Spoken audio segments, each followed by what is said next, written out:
The abyssal demon that had been circling in the air suddenly stopped. Its attention swung to Zhou Lisheng, and it spat out a howl of rage. "It was you! You killed my pup!" It charged like a coiled spring. "I'll tear you apart!" "Careful!" Shi Xing'an shouted. He had guessed who the attacker was and tried to rush forward, but a swarm of abyssal hounds poured between them and blocked his way. Lin Moyu had just stepped out. Before he could get a clear look, darkness gathered at the edge of his vision. Then the skeletal armor around Zhou exploded into brilliant light. The demon's mace smashed into the bone plating and nothing. The weapon sank against the armor as if into unyielding stone. There wasn't so much as a clang. The beast froze, dumbstruck. Zhou Lisheng stared in bewilderment. He'd thought the blow would ruin him. How could it have had no effect? Around them, the hounds snarled, and Lin Moyu finally took in the scene. The furious abyssal demon, dog-faced with hound-like paws, roaring that it wanted blood for the death of its child. The thing was covered in coarse hair, a pair of leathery wings sprouting from its back. Lin Moyu struggled to find words for it, part beast, part hellhound, with wings like a mangy mutt. It swung a massive mace with reckless fury, smashing itself against anything in reach. Fortunately, the creature wore bone armor that absorbed the blows. "Why? Why won't it break?" The abyssal demon howled, smashing again and again in frustrated fury. Lin was glad he had put on a set of bone armor beforehand. After the last time he'd been forced out of a dungeon and hit the moment he reappeared, he'd learned to be cautious. When a dungeon spawns you, there's always a brief window of vulnerability. This time, he wasn't going to be caught off guard. Flames flickered between his palms. Skill, soul flame. A sphere of blue fire sprang to life and struck the demon squarely on the forehead, burrowing into it. The creature convulsed, a cry tearing from deep within, an agony that seemed to twist its very soul. It clutched its head and almost dropped the mace. Lin didn't hesitate. Skill, slow curse. A crimson light washed over the clearing, settling like a heavy fog that slowed the demon's movements, turning its wild swings sluggish and clumsy. Red shackles sprang into being above the heads of every abyssal hound within a 3,450-meter radius. Time itself seemed to stutter. Everything the beasts did slowed to 1/34th of its usual speed. "Here I go. Slow motion show," Lin Moyu called, grinning. Shi Xing'an whooped with excitement. In this state, the monsters posed no real threat. The hounds' pitiful screams were stretched thin, each cry dragging out as if played on a warped record. One of the abyssal demons looked up at Lin Moyu, its expression almost plaintive in the drawn-out moment. Ning Yi laughed out loud. She couldn't hide how ridiculous the sight was. When the demon beat its wings to take off, several skeletons erupted from the ground. They lunged in unison, yanking at the creature's wings and limbs. A big knife flashed. With a series of brutal slashes, the skeletal warriors tore into its body. One skeleton leapt onto its back and began hacking frantically. The demon screamed, a long, distorted howl, and more skeletons poured in. Skeleton mages detonated their spells. One of the hounds was incinerated in an instant. Lin Moyu raised his hand and shouted, "Skill, corpse burst." Boom! The earth answered with a violent explosion. The blast knocked several nearby fighters off their feet and sent them sprawling. When the dust settled, the abyssal hounds lay shredded, scattered in pieces. The shoulder badges of Lin Moyu and Ning Yi flashed brightly, registering their recent battle contributions and experience. Boom, boom, boom. 3 loud explosions rocked the area, and when the dust settled, only the abyss demon stood before Lin Moyu. The abyssal hound had been slaughtered. The other abyssal hound farther off hadn't finished it either. The kill was clearly up for grabs. Other professionals and their summoned skeletons moved in fast. The abyss demon was afflicted by a curse and could barely put up a fight, so the pros seized the perfect opportunity and fell on it in a frenzy. Lin Moyu cast a detection spell and scanned the creature. A status window appeared. Abyss Dog Demon, Ordinary Demon, level 36, Power 8,000, Agility 8,000, Spirit 3,000, Physique 8,000, Skills, Flying, Powerful Attack. Ordinary Demon, the label read, an unimpressive name for an enemy in the Abyss. But even as a mere ordinary demon, its level 36 stats were formidable, far exceeding those of human professionals at the same level. Logically, the two sides weren't even comparable given the vast difference in raw attributes.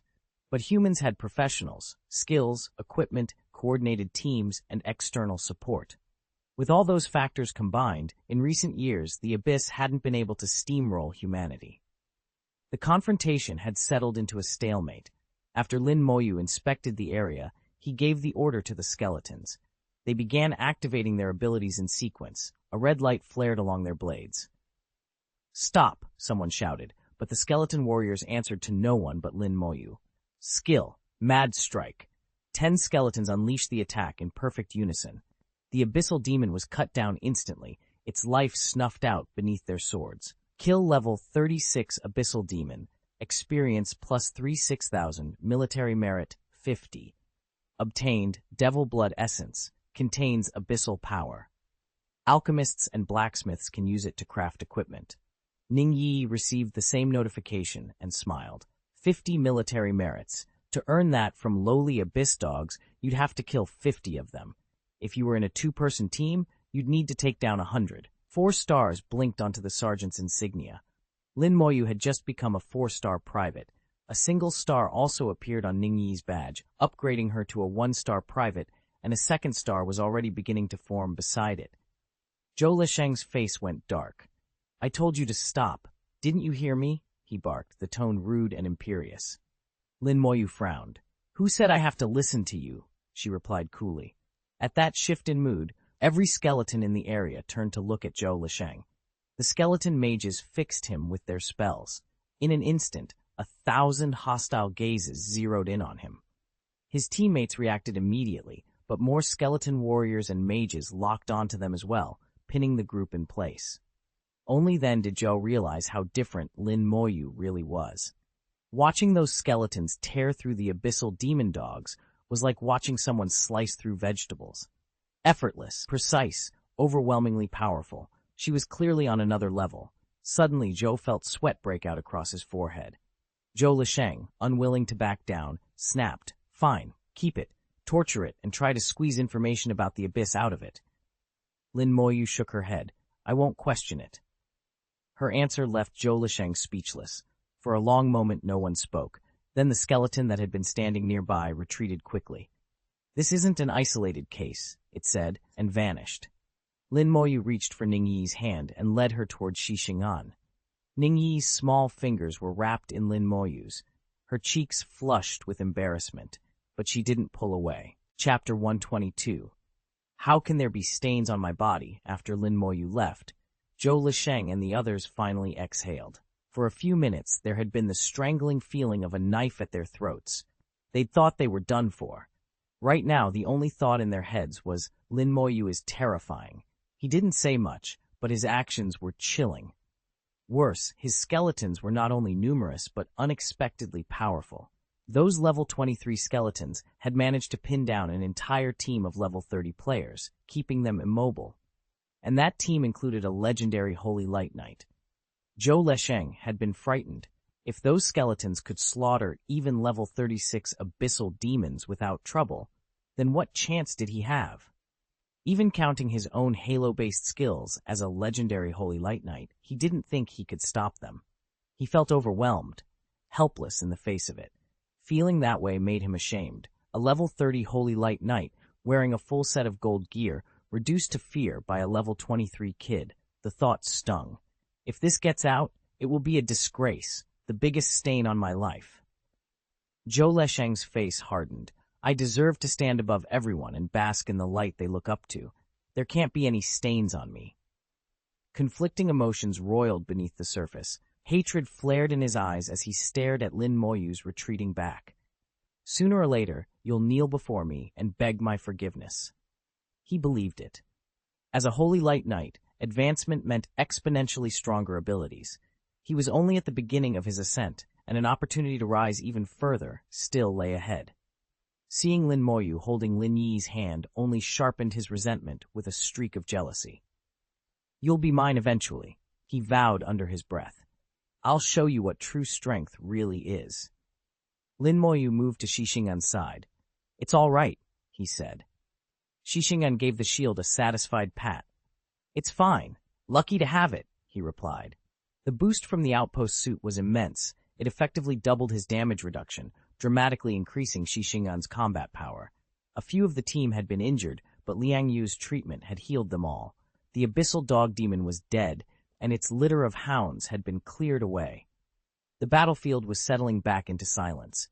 Gradually the bodies sank into the soil, as if nothing at all had happened, earth swallowing the past day after day, year after year. No one could say how many corpses lay buried in this ancient ground. Those remains fed the land, giving rise to new monsters that wandered the Yuan battlefield and kept killing without end. When everyone returned to the dungeon entrance, Xixingan still hadn't retreated. He wasn't the only one. Several teams that had just fought stayed as well. They gathered together, rekindled a fire, and worked to dispel the lingering mist. At some point, Ning Yi and Liang Yu slipped close to each other and began whispering. Xixingan wiped his sharp sword and said, "These abyssal hounds are the most insignificant creatures in the abyss, barely even cannon fodder." He looked around, serious. "The abyss demon dog you killed just now can give birth to a large number of abyssal hounds. Sometimes their numbers get too large," Xixingan explained. "When that happens, the demon dogs will come out of the abyss and run into the Yuan battlefield to harass the practitioners there." "We've actually run into this several times," he added. "If you spend any time in the Yuan battlefield, you'll encounter them sooner or later." "This time they came in much larger numbers," he continued, "and the real problem was that abyssal dog demon that showed up.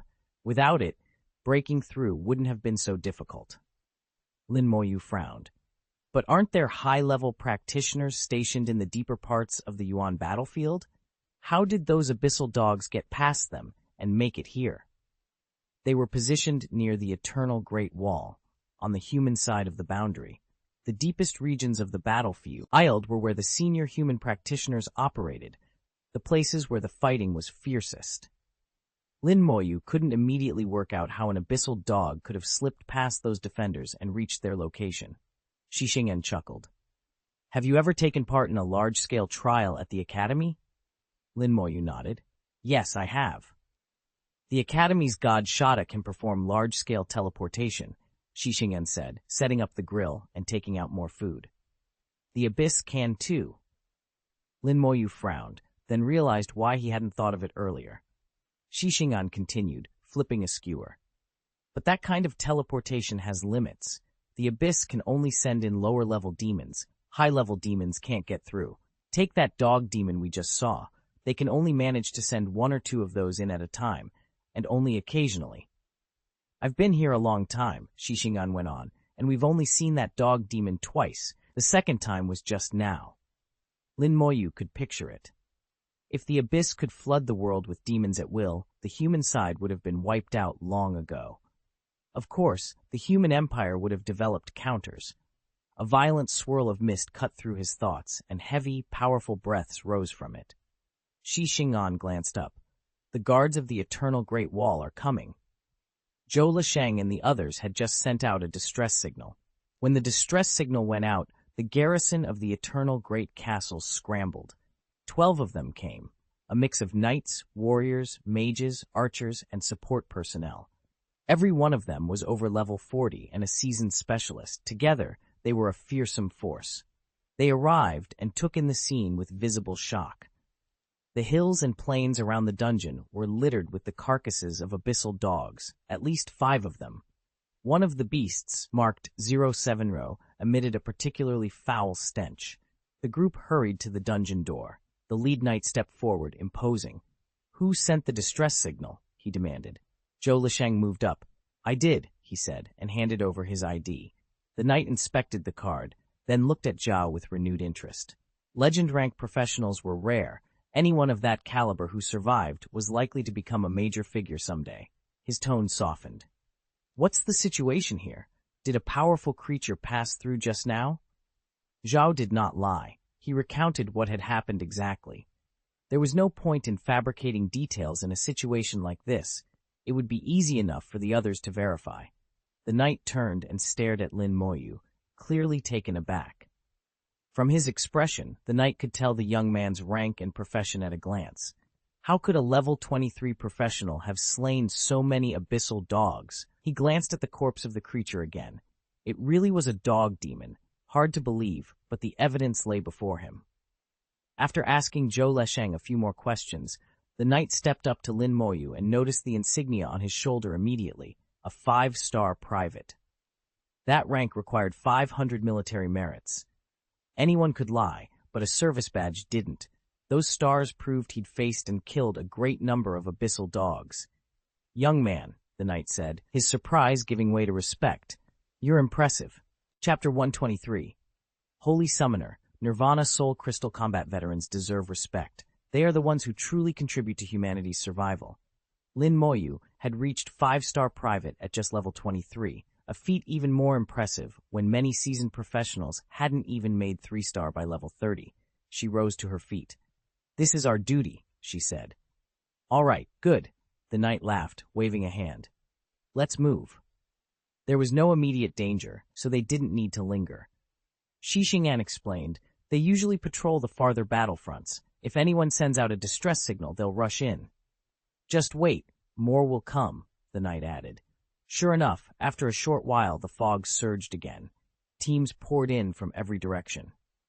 "Those are leveling parties," Shi Xing'an observed. They were fighting monsters nearby and saw the distress beacon.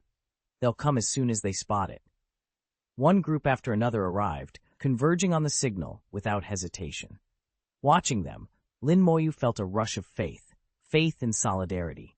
No matter the risk, when someone called for help, others came running. Lin Moyu understood instinctively. Whoever picked up the distress signal would come running. That's the only reason the human race still survived. If everyone only looked out for themselves, the abyss would have wiped them out long ago. The team that had rushed over as reinforcements checked things out, found no immediate danger, and finally allowed themselves to relax. More and more squads arrived. Compared with earlier, the number of people at the dungeon entrance had multiplied. The front of the dungeon was suddenly alive with activity. Lin Moyu noticed a few individuals who had come alone. In the Yuan battlefield, those who operate solo are never casual. They have to be supremely confident in their own strength.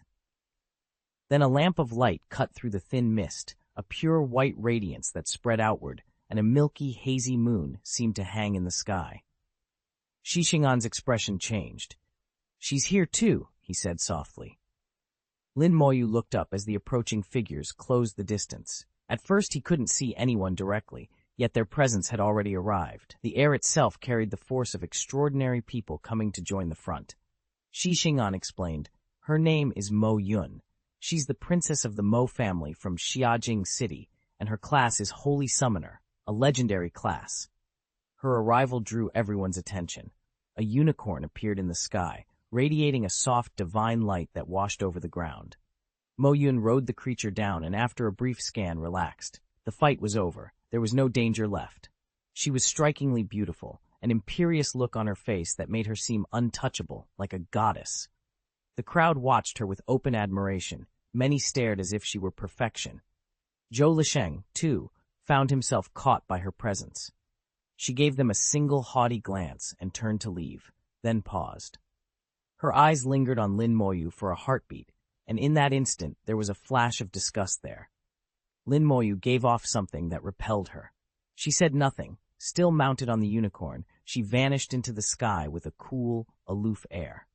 Lin Moyu had been studying her too, though not because of her beauty. He'd been looking at the patch on her shoulder, a sergeant's badge, Silver Lieutenant, already 4-star. Her 4-star lieutenant status made it obvious she'd slain countless abyssal beasts. "She seems to be looking for something," Shi Xing'an said.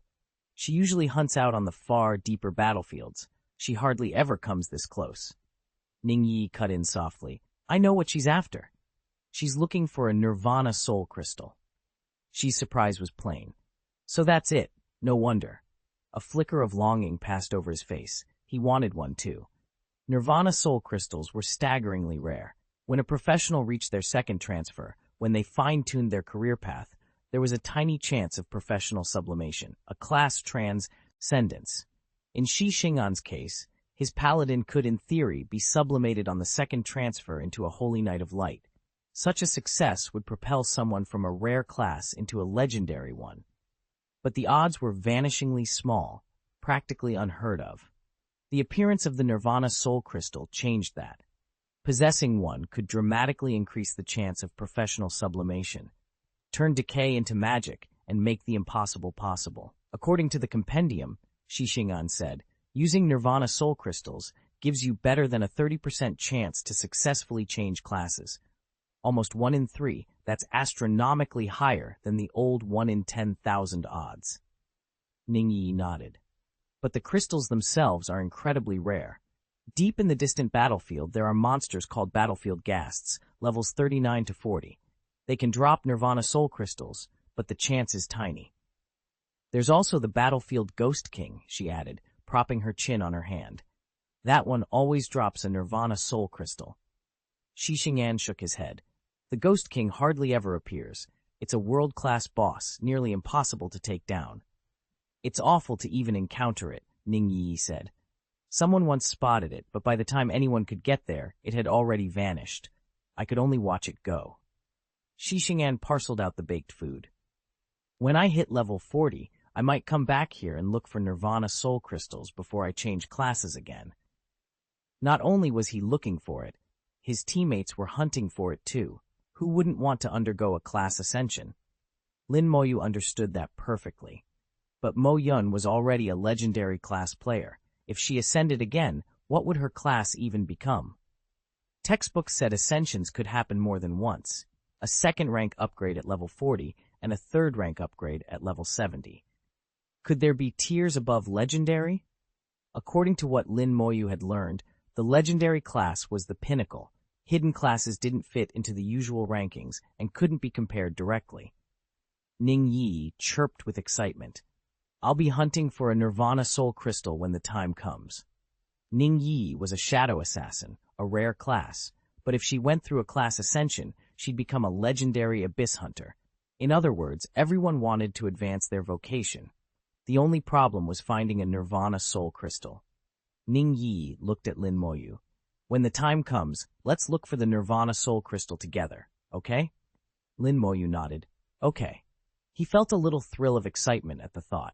What kind of enhancements would he gain from undergoing a professional sublimation? There was no precedent. Everything was unknown. They rested for a while, ate and drank enough, and used a delicious fruit wine to clear their fatigue. Then, Lin Moyu and Ning Yi re-entered the instance. Xixingan and his team, meanwhile, headed off to other dungeons. They didn't have a cooldown amulet, so their 48-hour dungeon cooldown couldn't be bypassed, but they weren't going to let that time go to waste. Besides taking some rest, they planned to run other raids. The Dragon Frontline Outpost was especially popular, a same-level dungeon crawling with dragon-type monsters that dropped the coveted outpost suit, so it drew the most players. Chapter 124, Old Man Ning's Nemesis, Professional Contest. This time Ning Yi had learned to be sensible. She'd tucked away a stash of food in her pocket. Even though the storage space was unusable here, she at least had something to eat. Lin Moyu couldn't help but wonder how such a tiny person managed to carry so much. Their skeletons were unfailingly loyal. The skeleton warriors hacked and held the line up front like living barricades, while the skeleton mages stayed in the back, hurling flames and spells. Ning Yi flitted around them like a little songbird, chattering non-stop, recounting everything she saw and heard, reliving every experience and embarrassment. She could tell Lin Moyu anything, and he would listen. He really was the best listener. No matter what she said, he always paid attention. After the brief embrace and holding hands a little earlier, something between them had shifted. The gesture had nudged their relationship forward. The change was small, but it was there, a quiet new ease in how they moved together. This was their third run at the hell-level difficulty, and their proficiency had risen again. Lin Moyu handled the dungeon almost effortlessly now. He rarely had to think twice. With each successful sweep, their advancement accelerated. Then, deep in the abyss, the burning eye reappeared. Its presence was immediate and unnerving. The very ground trembled beneath them, and a low, rolling rumble spread through the chasm. It seethed with anger and wanted to see exactly what had happened on the Yuan battlefield. Why had an abyssal demon hound been killed so quickly, gone in an instant? When it tried to peer into the battlefield, an invisible barrier thwarted its scrutiny. This is strange. Try again, it muttered. After a long moment, it closed its eyes and let its senses retreat. Calm returned to the abyss. Darkness settled across the land. Not long after it withdrew, humans stepped into the void. Professionals, alert and tense. Was that the Flame Demon King just now? One of them asked. Probably, another replied. Lately, it's been taking shifts at the abyss entrance. That thing's dangerously belligerent. It's going to cause trouble for us sooner or later. I just hope the people at the Yuan battlefield are all right. What can we do? It's been on duty for years. This isn't the first time. It won't start anything catastrophic. I already passed on the last incident. Someone higher up will deal with it, so we don't need to lose sleep. They exchanged a few more words, then dispersed. None of them were below level 40. All were high-level professionals. The incident site sits where the Yuan battlefield meets the entrance to the abyss. Whatever happens, there is always reported back up the chain, so senior commanders can respond and adapt quickly. Despite the splintered map of empires and the occasional political friction, humanity presents a united front wherever the abyss is concerned. At Xiajing Academy, Bai Yuan and Meng Anwen sat as they always did. Meng Anwen was a fixture here, present almost every day of the year, rarely leaving. Only a handful of people knew what he did when he wasn't visible to others. For the rest, he was simply the quiet, inscrutable figure who meditated for hours on end. This morning he had been sitting with his eyes closed for a long time, utterly still. Bai Yuan didn't interrupt him, he just waited. Then, without warning, Meng Anwen's eyelids twitched. Bai Yuan leaned forward. "How is it?" he asked. Meng Anwen opened his eyes. "Pour the tea," he said. Bai Yuan poured with careful politeness and the faintest of smiles. "Go on," he urged. "What did you find out?" Meng Anwen sipped slowly, then spoke in a steady, calm voice. "I've been in contact with the Hall of Heroes and the Extinguishing Demon Tower. I've received news about Lin Moyu." "He's fine," Meng Anwen said. "He killed a bunch of abyssal dogs and just got promoted. He's a 5-star private now." Bai Yuan blinked in surprise. "That fast? In only 2 days he's a 5-star. Meng Anwen nodded. The Flame Demon King stationed at the abyss entrance sent waves of abyssal dogs to harass the Yuan battlefield. One of them ran into Lin Moyu. He even managed to kill an abyss dog demon, she added. Bai Yuan let out a low whistle. Wow, he actually killed a dog demon. The dog demon may be one of the lower-tier abyss demons, but it can fly and commands packs of demon dogs, so it can be a serious threat even for professionals. This one got unlucky. It landed right in front of Lin Moyu, was hit by a slowing curse, and couldn't make an escape. Lin's skeleton warrior finished it off in short order. When Bai Yuan heard Lin Moyu was safe, he finally relaxed and the conversation drifted on to other things. "How are you getting ready for the professional tournament?" Bai Yuan asked. Meng Anwen smiled. "Most of it's already been finalized. They'll announce the details soon." Bai Yuan had been looking forward to it for a long time. "This should be really interesting. I can't wait." His grin was aimed, naturally, at Lin Moyu. Meng Anwen's eyes lit up. "You won't believe this. I didn't expect them to be together," he said, amusement clear on his face. Bai Yuan leaned forward. "What did you see?" "I ran into Old Man Ning's nemesis," Meng Anwen answered. "It's going to be hilarious. Old Man Ning is going to be furious, practically foaming at the mouth." Bai Yuan slapped his thigh and laughed. "No way. I can't wait to watch Old Man Ning, beard bristling, standing there helpless and steaming. Kill the guardian of the outpost. Experience. Obtain gold tier weapon. Outpost lung. Obtain gold tier armor. Hell outpost leather armor. Obtain gold tier accessory. Hell outpost ring. Obtained dragon crystal core ×2. Loot. Hell outpost longsword. Outpost set piece. Gold rarity. Plus 500 to all attributes. Night skills plus 50%. Requires level 30. Hell outpost leather armor. Outpost set piece. Gold rarity. 300 to all attributes. Assassin skill consumption minus 20%. Requires level 30. Hell outpost ring. Outpost set piece. Gold rarity. Plus 100 to all attributes. Fatigue recovery speed plus 30%. Requires level 30. Dragon's crystal core. An extremely rare material used to craft a variety of items. Lin Moyu handed the leather armor and the ring to Ning Yi. The ring's bonuses didn't stack. It was the same piece he already had, so one was enough. The leather armor was tailored for assassins and archers, professions Lin Moyu didn't use, so he passed that along as well. A faint glow washed over him. As the dungeon cleared, his level ticked up. He was now level 24. Seeing Lin Moyu level up, Ning Yi was even more excited than he was. Her smile bloomed like a flower. "You leveled up again." "I'm leveling up too fast," he said, half in surprise, half in amusement. "It's been less than a month since you changed jobs, and you're already level 24. Ning Yi couldn't help sighing. At this rate, in another month, Lin Moyu would probably be past level 30. Lin Moyu smiled faintly. "Why don't you hurry up?" he teased. He murmured a spell, and a layer of bone armor formed around him. Then he cast another layer over Ning Yi. She grinned. "Being careful now, are you? Afraid of getting attacked out there again?" He answered simply, "Twice already." He'd run 2 dungeons, and both times they had been ambushed.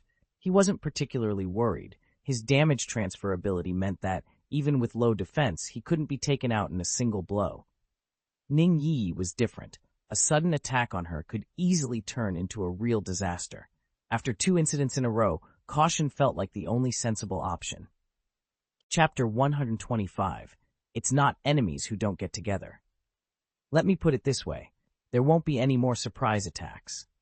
But there's nothing wrong with being careful. You're right to be cautious. Ning Yi giggled as if I were being perfectly reasonable. This run through the dungeon was completely uneventful.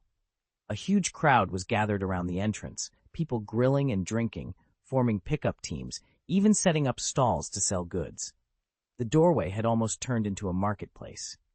Lin Moyu said quietly, "Run the instance a few more times. If we're lucky, we might be able to collect the whole Hell Outpost set."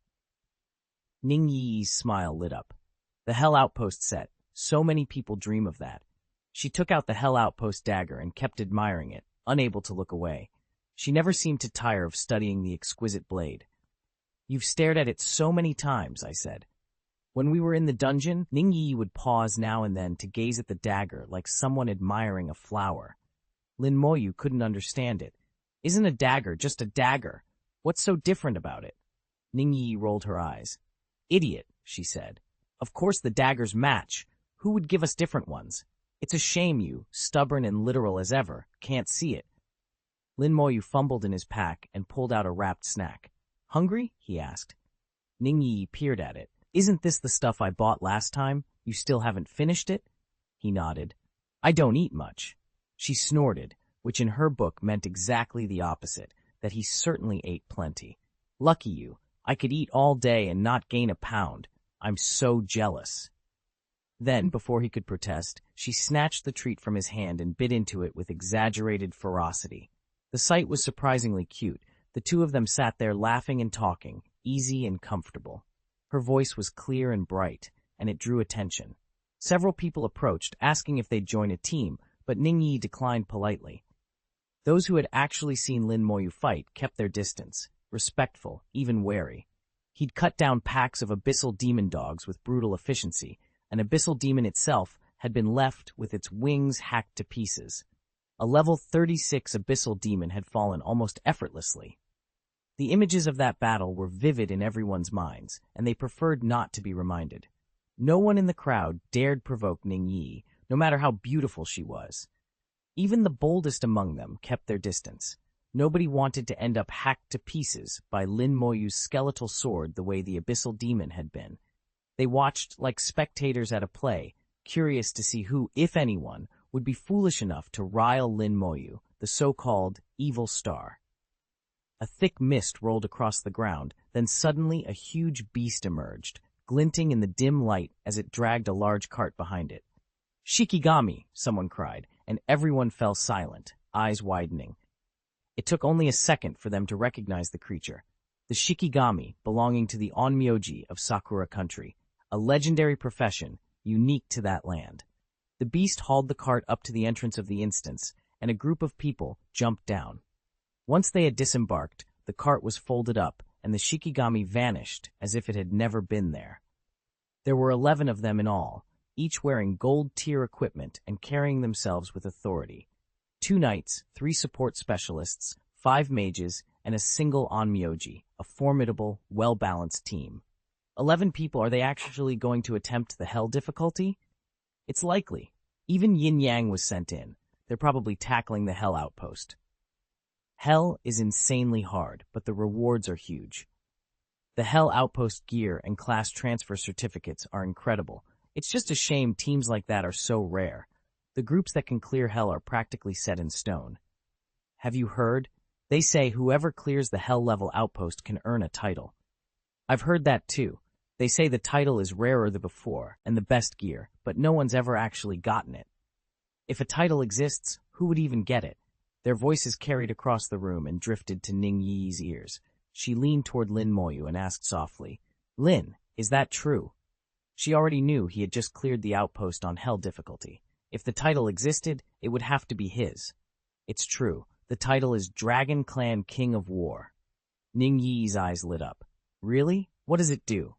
All attributes plus 500, Lin Moyu said, and skill consumption reduced by 50%. That's amazing, Ning Yi breathed.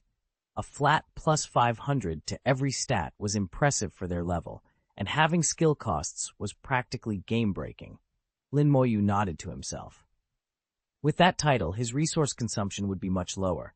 When he had to act as a human shield against the outpost guardian, he could do so without worrying about running out of spirit power. Ning Yi's reaction drew attention. One of the Onmyoji from Sakura country, who had just arrived, stared at her and couldn't hide his admiration. "She's so beautiful. There's something familiar about her," he murmured, eyes narrowing possessively. Then his gaze fell on Lin Moyu, and a flash of hatred crossed his face.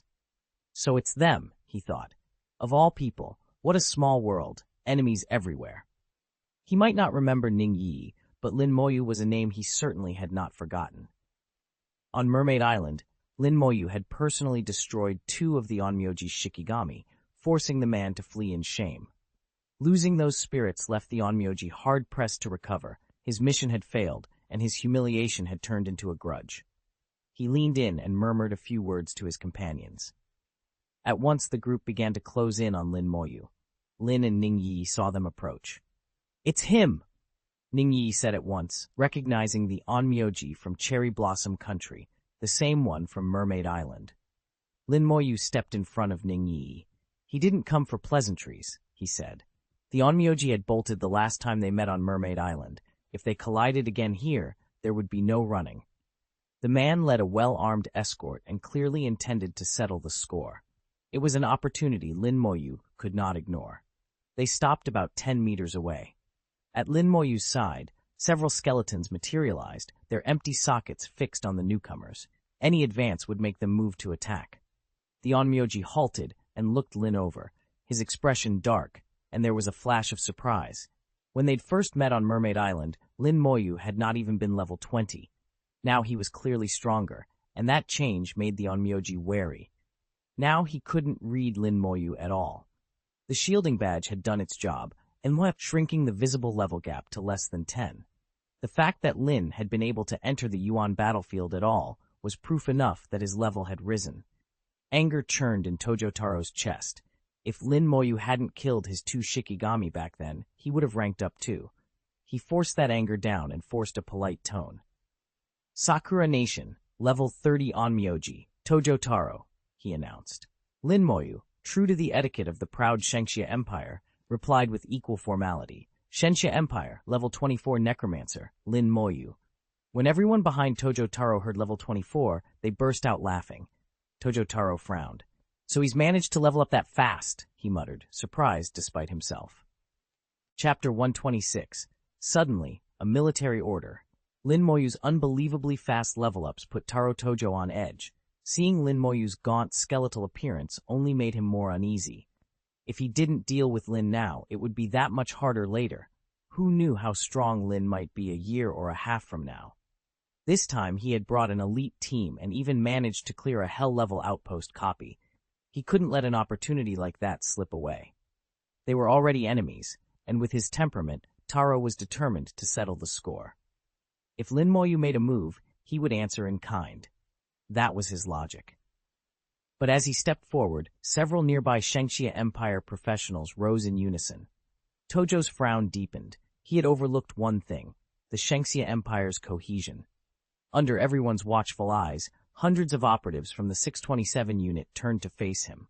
With that many professionals lined up, extracting Lin Moyu here was practically impossible. Still, he wasn't willing to back down. "Tojo-kun, you can't do anything." That whisper brushed the shell of Tojo Taro's ear. He could feel the weight of hundreds of eyes on him, a pressure that made his shoulders tighten. Everyone watching was an elite, the kind confident enough to clear an outpost on hell difficulty. But the Shengxia Empire had brought an overwhelming number of professionals, easily 10 to 1. Surrounded like that, 9 out of 10 would be cut down. Tojo took it in. He nodded once, accepting the reality, then turned to Lin Moyu and said, "Quiet but steady. We'll meet again in the pro tournament. We'll settle this properly. I hope I don't disappoint you then." He couldn't have charged them. He couldn't simply walk away without a word either. Some measure of pride had to remain. So he said that and left. From the moment he arrived to the moment he left, he had spoken only 2 sentences and done nothing else. The Shengxia guards around them visibly relaxed. If their opponent wasn't going to act, neither would they. Ning Yi leaned close to Lin Moyu and whispered, "He won't do anything. There are too many of them." Lin Moyu only nodded. She understood the truth of it. Yeah, he can't do it, and neither can I. There were too many people here, players from all over the world. Neither side was willing to get physical, at least not openly. In this world, power was everything, and he had not reached that level. His fists weren't big enough. Only those with real strength could act with impunity. Take Bai Yuan, for example. If he decided to do something violent, who would dare stop him? Bai Yuan had once stormed into the Bangzi kingdom and left a trail of death. Even now, whenever people from that small kingdom saw his name, they went pale. From the look in Tojo Taro's eyes a moment ago, Lin Moyu could see nothing but hatred. The grudge between them ran deep, and it was only a matter of time before it was settled. Tojo Taro and his party had entered the instance. 11 people, attempting the outpost on hell difficulty, one short of a full raid, but clearly confident. Once they went in, the tension that had hung in the air melted away, and everyone fell back into easy conversation and laughter. Lin Moyu and Ning Yi sat down again. Time flew, and the professional tournament was fast approaching again. Lin Moyu, of course, knew about it. In this world of specialized talents, the professional tournament, held once every 5 years, was the grandest event there was. Practitioners from every discipline came to test their skills. It wasn't only the combat-oriented professions that entered. Support classes and even some life professions held their own contests. But the most thrilling events were always the main combat competitions. Team battles, one-on-one duels, and unrestricted matches, each more spectacular than the last. This time, the tournament was being hosted by the Shengxia Empire. As the world's preeminent power, Shengxia had pulled out all the stops, and the scale of the event promised to be unprecedented. Professionals from across the globe would gather in the empire to compete, making this edition one of the most anticipated in living memory. "When the time comes, we'll sign up," Ning Yi said. Lin Moyu laughed. "There are only 2 of us. The team event needs 5 people, Ning smiled. "Then we'll find them. With you around, it won't be hard to pull together a few unbeatable teammates. And there's an individual event too. You have to enter that one." "The prize for first place is excellent," Lin said. Every professional contest paid well for the winner. Teams were filing into the dungeon one after another. There were noticeably fewer people left outside. Suddenly, the sergeant's badges on the shoulders of every Shengxia professional present flared to life. A wash of white light spread out from each badge and wrapped the area, and the air grew taut with tension inside that glow. "Military orders," someone breathed. "What's going on?"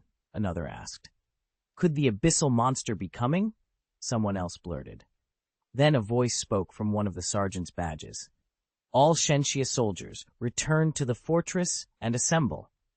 The moment they pinned on the sergeant's badge, they became soldiers of the Shengxia Empire. In peacetime, they could act on their own, but once war was declared, they had to follow orders without question. No one hesitated. Every Shengxia soldier activated their teleportation stone and vanished back to the fortress. On the Yuan battlefield, the same command reached the dungeon raiders. Even those locked in combat with a boss broke off, abandoned the fight, and streamed out of the instance one after another. They too used their teleportation stones to get back to the fort. In no time, the Shengxia forces were gathered. Within a minute, there wasn't a single Shengxia soldier left in front of the outpost instance. Players from other nations stared in disbelief. What speed, what discipline! Someone even pulled out an instance scanner and tossed it into the outpost to make sure there really was no one left. I went back. I actually went back. Even the people in the dungeon returned. Around them voices buzzed. The Shengxia Empire and its army are unbelievably powerful. What terrifying cohesion. This could never happen in our country. We want freedom, the right to choose whether to return. The state can't order us around. They were still arguing like that in Sector 1.8 when, suddenly, all their sergeant badges flared at once. A military order broadcast went out. Everyone from every nation was to return immediately. The chatter died on the spot. Even those who had been shouting about freedom obediently touched their teleportation stones and vanished back to their fortresses. The Yuan battlefield emptied fast. Only Tojo Taro and the others who had entered the Hell Dungeon didn't know what was happening. The dungeon's copy had isolated Sergeant Wei Zhang, so no messages reached them. Back at the fort, Lin Moyu reappeared beside Ning Yi. Beams of light flickered as more people teleported home. Faces were sober. Everyone felt that something big was unfolding. Brother Lin, Miss Ning. Wensheng looked up to see Shi Xing'an waving at them. Chapter 127, Forming a Legion. The Overlord comes in person. Shi Xing'an and the others had just returned when Ning Yi asked, "What happened?" She had set aside her usual eccentric manner and for once looked serious, a clear sign that something was wrong. Liang Yu pointed up toward the fortress. "Look at it." Lin Moyu and Ning Yi followed his gaze. Lin breathed. It stopped spinning. Since Lin had arrived at the fortress, the magic eye had been turning non-stop. Now it stood still. When something like that happened, it meant trouble. Shi Xing'an said, "The magic eye points in the direction the enemy is coming from." "That's also the direction of the abyss," Liang added, "which means a large number of monsters are coming out of the abyss. If it weren't serious, it wouldn't have recalled all of us," Lin Moyu said. He'd picked up another detail. The order that had summoned him back, the military command, had come from the magic eye itself. Shi Xing'an laughed, partly to cover his unease. "You're surprised? I was too the first time I met it." He shook his head. "That thing is far more powerful than we thought." "I don't know the specifics," someone murmured, "but they say every large-scale battle is commanded by it. Even the strong have to obey its orders," another added. Lin Moyu had always underestimated the magic eye. He had assumed 02 was merely a surveillance device to watch abyssal monster movements. He never expected it to issue battle commands. Now, within minutes, it had done exactly that. A transmission finished with a buzzing click, and the entire fortress was suddenly sheathed in a shimmering shield. The sound rolled through the courtyards and barracks like distant thunder. A clear, mechanical voice echoed, "All professionals below level 30, report to the city wall." At once, the sergeant badges on the lower-level fighters flared in unison. The glow wasn't just a signal. A subtle force pushed them toward the wall, a redistribution of personnel executed at a stroke. The magic eye had scanned the situation and positioned the garrison for war as efficiently as any human commander. In Bastion, that job fell to the commander. Here, it was the eye. "Begin free team formation," the order continued. Those under level 30 were not permitted to leave the city limits. Then, with a gust that swept through the plaza, the shielding effect on the badges vanished. Where levels and professions had been concealed moments before, people's class levels now hung in plain sight above their heads, readable at a glance. Lin Moyu watched it all and felt a chill of respect. He knew now how the magic eye worked.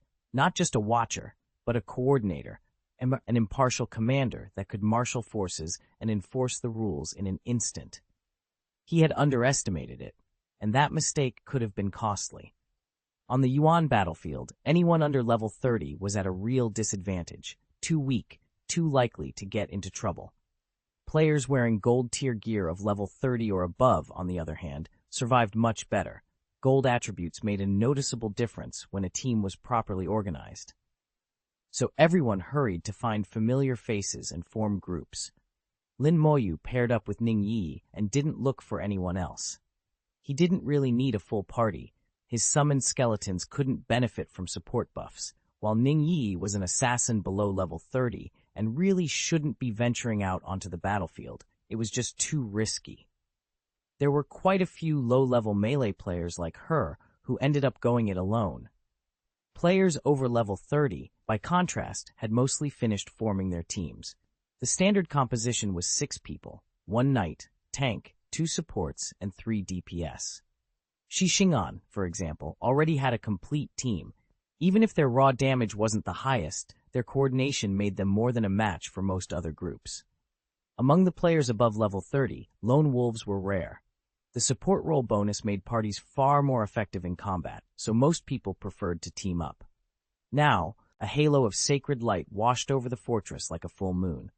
Moyun rode her unicorn into the air and hovered there, staring down at the ground with a detached expression. She was a one-person team, no teammates, solitary and aloof, looking down on the other players. Most people simply didn't bother to approach her. Lin Moyu frowned. "I've never seen anyone finish the second-class change at level 40, she said. Ning Yi shook her head. "Me neither. I don't know what's going on." Everyone gathered here was below level 40 and hadn't undergone the second-class change. Mo Yun, floating above them, was level 39, the most advanced player in the group. Then, on the platform beneath the magic eye, a very burly figure appeared. He stood like a mountain. Nixiong, level 60, Legion Overlord. Legion Overlord was his class, an exceptionally rare, legendary profession. Most professions are useless in peacetime. Their value only becomes apparent when a legion goes to war. A murmur ran through the crowd when they recognized him. The Nai family's overlord class from the southwest, this is exactly the kind of job a legion needs. A hereditary class, unique to the Nai family. He's the most important type of specialist in a legion, practically godlike. With him here, this battle is already half won. Junxiang lifted his sword like an emperor addressing his troops. "Hear my orders. Form a regiment." The sergeant badges on the assembled fighters flashed as everyone fell into formation. No one hesitated. No one dared refuse. "The Legion is established. I am your commander. All military merits will be collected and tallied centrally. Distribution will occur after the war. From this moment on, you are comrades in arms. Your skills will not be restrained. You may fight with everything you have. And be warned, anyone who falters or shirks in battle will be punished afterward." When he finished, Junxiang brought his sword down in a single violent arc. A vast halo of light erupted around him, bathing the troops in radiance. A radiant halo suddenly expanded and swept over everyone. "Strength!" A deep voice boomed, and everyone felt their strength surge by 50%. Agility, spirit, constitution. With each shout, halos of light flared outward. All 4 of the party's core attributes, strength, agility, spirit, and constitution, rose by 50%. Lin Moyu stared in disbelief. The whole army had just been buffed at once. It was nothing like the Prophet's auxiliary buffs, which were applied one at a time. This was instant and wholesale. But it wasn't over yet.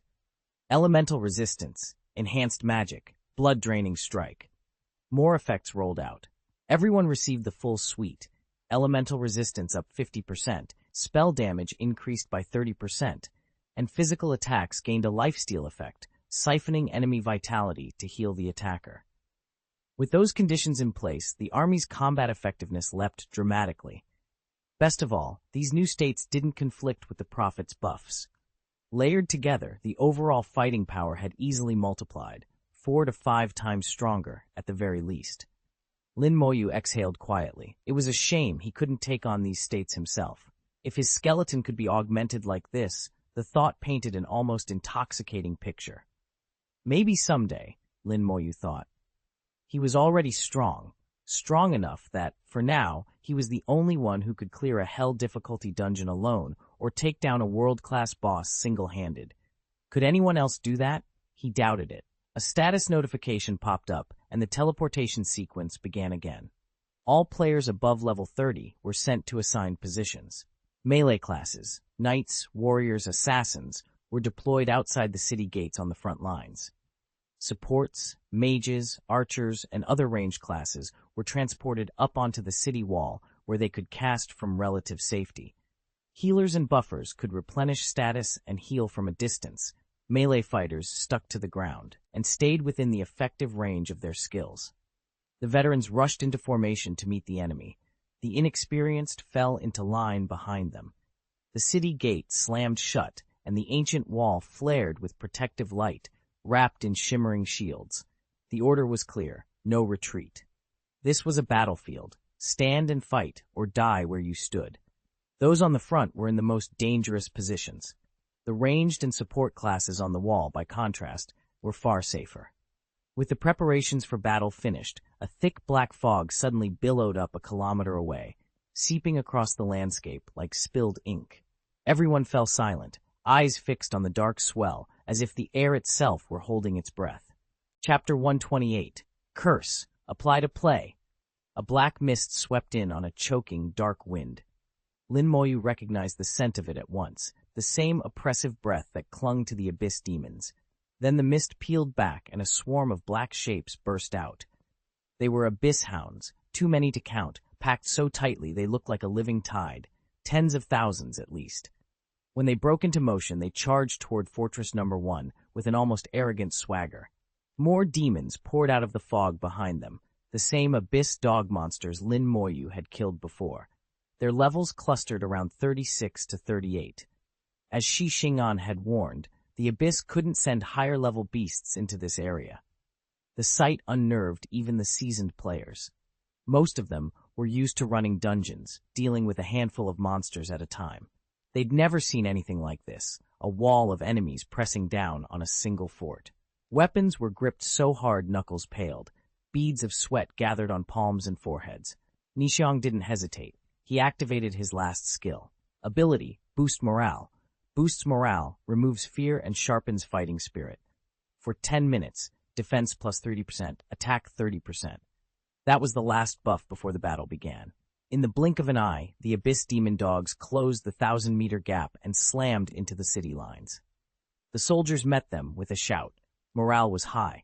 Arrows fell like rain from the battlements while mages rained down spells. Mo Yun hung in the air atop her unicorn and unleashed a massive sphere of holy light. It struck with the force of divine power and detonated in a thunderous blast. More than a dozen abyssal hounds were blasted into the air and disintegrated on the spot. At level 39, Mo Yun towered over the level 31 dogs, and her sacred power had an additional suppressing effect on the beasts. With the active state bonus, her attack wiped them out instantly. "Tsk tsk, the little girl is impressive," someone muttered. "Bring her back to me. Bring me the baby." A cold, mocking laugh cut through the chaos.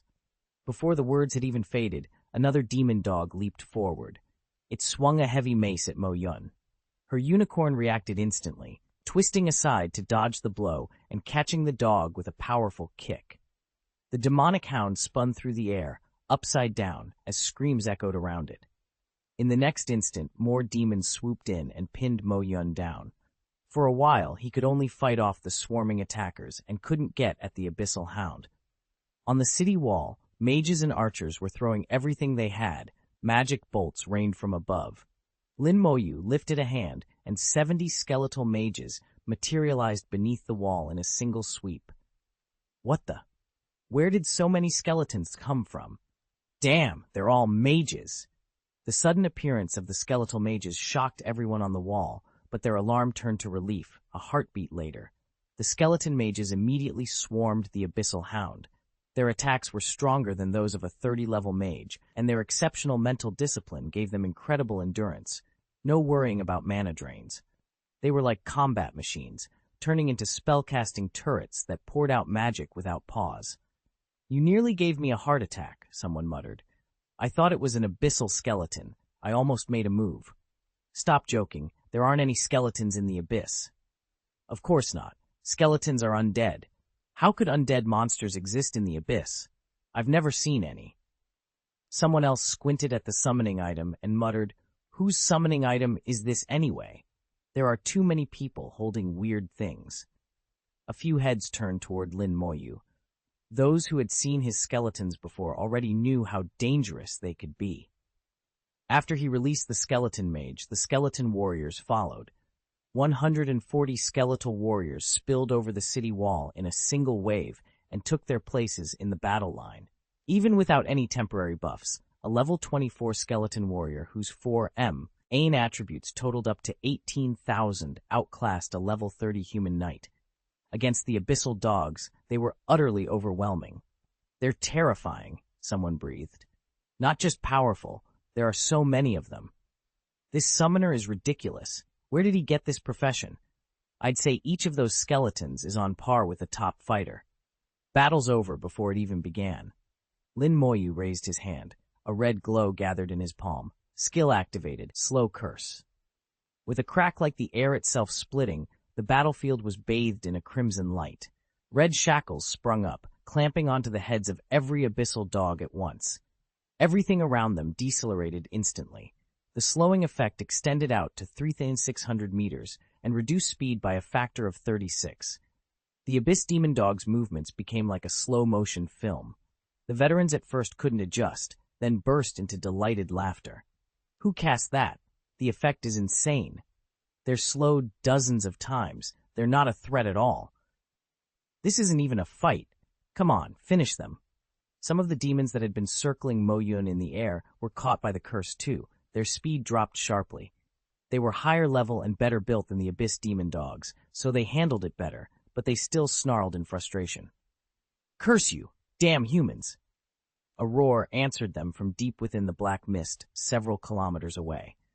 The slowing curse reached far. Even the things lurking inside that murk were affected. Lin Moyu guessed the black mist led to the abyss, though she couldn't tell where the abyss itself lay. Then a mass of flames burst out of the mist, erupting into a sky of searing fire that blazed brilliantly. Oddly, the flames didn't burn flesh. They burned the bindings of the slowing curse. The shackles of the spell shriveled in the blaze and snapped apart. The curse lifted, and the two abyssal hounds immediately reverted to their normal forms. But before anyone could relax, more of the black mist creatures poured out from the fog and swarmed the market. They surged straight into the fight. Some charged the front lines, while others split off to encircle Moyun. "Ha! No more curse. You're all finished now," one demon crowed. "I didn't expect your kind to have curse specialists," another sneered. "It won't matter. Our abyssal line is the origin of curses." "You're all going to die." Their voices rose in a wild howl. For a heartbeat, there was a flash of triumph on the human side. Then, as suddenly as it had vanished, the cursed net dropped back down over them. The same sluggish, clinging curse settled in, slow and suffocating. The demons' triumphant screams were cut off mid-shout and then dragged out into long, strangled cries. Lin Moyu let herself enjoy that moment only briefly. She had planned for this. "You can keep removing it," she thought, "but I'll keep putting it back." Every time the humans burned the shackles in midair to break the enchantment, flames leaping up to sear the bindings, the curse was reapplied the instant the smoke cleared. The two actions fed into each other. Whoever acted faster would win the exchange. So the curse and its removal ping-ponged across the battlefield. Lin Moyu unleashed it again the moment it faded. The defenders flung it off with fire the moment it settled. Back and forth, again and again, no one ever let the other have the upper hand for long. The abyssal demons and hounds paid the price. Their attack rhythm shattered, their coordinated charges falling apart under the constant disruptive tug of war. The fight, fast then slow, was turning into a farce. The human specialists weren't affected by the demon's curse. They struck quickly and left devastation in minutes. Under the curse's influence, the hellhounds were helpless and were cut down without resistance. The professionals were having the time of their lives. One of the demon dogs fell from the sky, and Mo Yun finished it off. With its speed reduced, the remaining dozen or so were soon surrounded by him. The unicorn he rode, Ada, cad with brutal precision. Each blow shredded a dog demon. The creature hiding in the black mist began to panic. A surge of dark energy rolled through it. "Damn you!" Angry voices snapped from the mist, but Lin Moyu ignored them and kept doing what he had to do. He chanted blessing after blessing, burning through the enemy's defenses faster than they could react. The tempo of the battle was completely thrown off. Then the mist thundered, and a wave of void fire burst out, rushing over the field. The flames licked away the enchantments, snuffing out Lin Moyu's ongoing blessings and denying him the chance to continue. With the curse gone, the battle's rhythm snapped back to normal. At the Legion camp, the mages stopped holding back. They let fly their area spells without restraint, trying to mow down the endless waves of attackers. Still, there were simply too many abyssal dogs. The casters couldn't eliminate them all. A larger hound, a dog demon, soared over the field and charged the fort, but the outer energy barrier held. No matter how it struck, the shield wouldn't break. Frustrated, the demon turned back toward the battlefield and dove into the scrum to strike at the combatants. This creature was far stronger than a common abyssal dog, and it quickly became a nightmare for the human fighters. Those under level 35 were especially vulnerable. The support mages on the city wall kept casting healing spells down to the men below, but the screams of the wounded cut through the air. Someone nearby took a terrible hit. The dog demon seized a combatant in its jaws and hurled him away. Not good. He's too far, Wang Lei. He's beyond my healing range, one of the healers shouted. What can we do? He's going to die. The fighters on the ground were surrounded. No one could break through to reach the fallen man. He landed in a pack of demon dogs and was on the verge of being torn apart. A blade of light fell on him and he vanished, reappearing on the city wall a second later. A magical eye watched the battle and teleported fighters back when things grew too dangerous. It couldn't eliminate casualties entirely, but it kept them to a minimum. A healer rushed up to him. Within seconds, most of his wounds had sealed. He barely paused, then leapt from the wall and plunged back into the fight, cutting down demons. In that moment, the people of Shengxia were united in purpose. Lin Moyu stared out over the battlefield and understood that the war would go on, perhaps for a long time, and that losses were likely. He lifted his head and turned to Nixiong. I request permission to go out and join the battle, he said. Nixiong's gaze met his, and the other officers watching the wall followed his lead. Ningyi knew what he intended. Worry showed in her eyes, but she did not stop him. After a moment, Nixiong nodded. You have my permission. Be careful, Ningyiji called, voice shaking. Don't worry. Lin Moyu squeezed her small hand once, then turned and jumped from the wall. Chapter 129. I came out to clear the field and nearly blew it. Lin Moyu applied for permission to leave the city and join the battle. He got it, and then simply jumped off the wall. People below stared in disbelief. How did he get down? What does he think he's doing out there? Wasn't he the one who just cast that curse? It wasn't just a curse. The skeleton warriors on the plain and the skeleton mages on the ramparts are his doing. He's a necromancer, a summoner. Summoners are dangerous and usually stick together. Why did he go down by himself? No idea. If the Legion commander approved it, there must be a reason. By chance, Lin Moyu landed right beside Shi Xing'an, who had just driven off an abyssal dog. She glanced across and asked, Junior Lin, why did you come down? Lin answered coldly, I'll clear the field. The words came out blunt and confident. Far off, where a black mist shrouded an abyssal demon 1,000 meters away, the creature saw him too. How dare he come out of the city? Kill him, it snarled. Hit him with everything you've got. A pack of abyssal hounds wheeled and surged toward Lin Moyu. Abyss dog demons followed in their wake, all converging on him at once. The opponent, who had been fighting Moyun, shifted targets and charged straight for Lin Moyu. At that moment, Lin Moyu had become the biggest thorn in the side of every abyssal creature on the field. Be careful, Shi Xing'an blurted, stepping in front of Lin Moyu without hesitation to shield him. The abyssal dog demon and its pack were right on top of them. Lin Moyu gave a faint smile. Good, come, he said. With a subtle press of his palm, bone armor sprang up around him, and a thin layer of it spread to cover Shi Xing'an as well. The battle had been raging for several minutes. The ground was littered with the corpses of abyssal dogs. Lin Moyu looked over the carnage and smiled. He locked onto the last corpse he controlled, number 707, and activated his skill. Corpse burst. Boom. The corpse detonated in a violent explosion that ripped through the ranks. Dozens of abyssal dogs were obliterated instantly, and the abyssal dog demon itself was slammed backward, howling as it was hurled through the air. More explosions followed in quick succession, blowing apart even more of the pack. As they were hurled away, the dog demon suffered repeated bombardments. By the time it hit the ground, its body and wings were shattered, and it was close to death. The corpses of the magic dogs at his feet detonated again, wiped clean by the blast. Lin Moyu walked through the battlefield, expanding the zone of destruction with each step. Whenever a creature still clung to life, a skeleton warrior would surge forward and finish it without hesitation. From the city walls, skeleton mages leaped down in succession and swept the field, carrying out brutal mop-up raids. No one was allowed to escape. The fighting died away as if on cue. The survivors stared at him in stunned fear. Lin Moyu moved like a god of death. Wherever he went, nothing living remained. "What kind of skill is that? It's terrifying," someone whispered. "It's devastating in a battlefield. One move and it clears everything," another answered.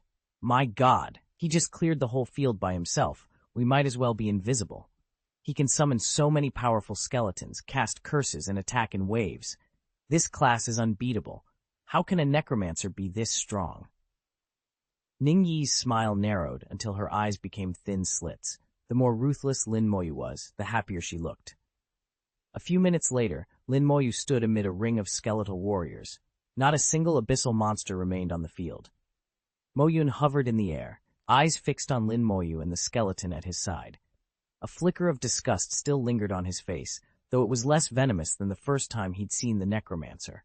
A thick, black fog coiled and churned, and a voice came from its depths. "So you killed the pups both times. I remember you, human of the Shensha Empire. Lin Moyu, necromancer. I remember you. I will kill you. I will." The voice was deranged and full of malice. It clearly hated Lin Moyu with a living fury. Lin Moyu ignored the threats and calmly stepped toward the black mist. The veterans on the city wall exchanged baffled looks. "What is he doing?" one whispered. "No idea," another admitted. "He can't be planning to attack that thing. That's a teleportation array the Abyssal Demon King set up. It's not something we can touch from here." "Look at his skeleton," someone muttered as the bony form behind Lin Moyu began to move. A pair of skeletons were dragging the bodies of the abyssal dog demons. They ran up, past Lin Moyu, and heaved a corpse into the swirling fog. As the demon corpse teetered on the edge of the blackness, Lin Moyu activated his skill and detonated it. Explosions boomed one after another. Skeleton warriors hurled at least 30 corpses, level 30 dog demon husks, into the writhing mass.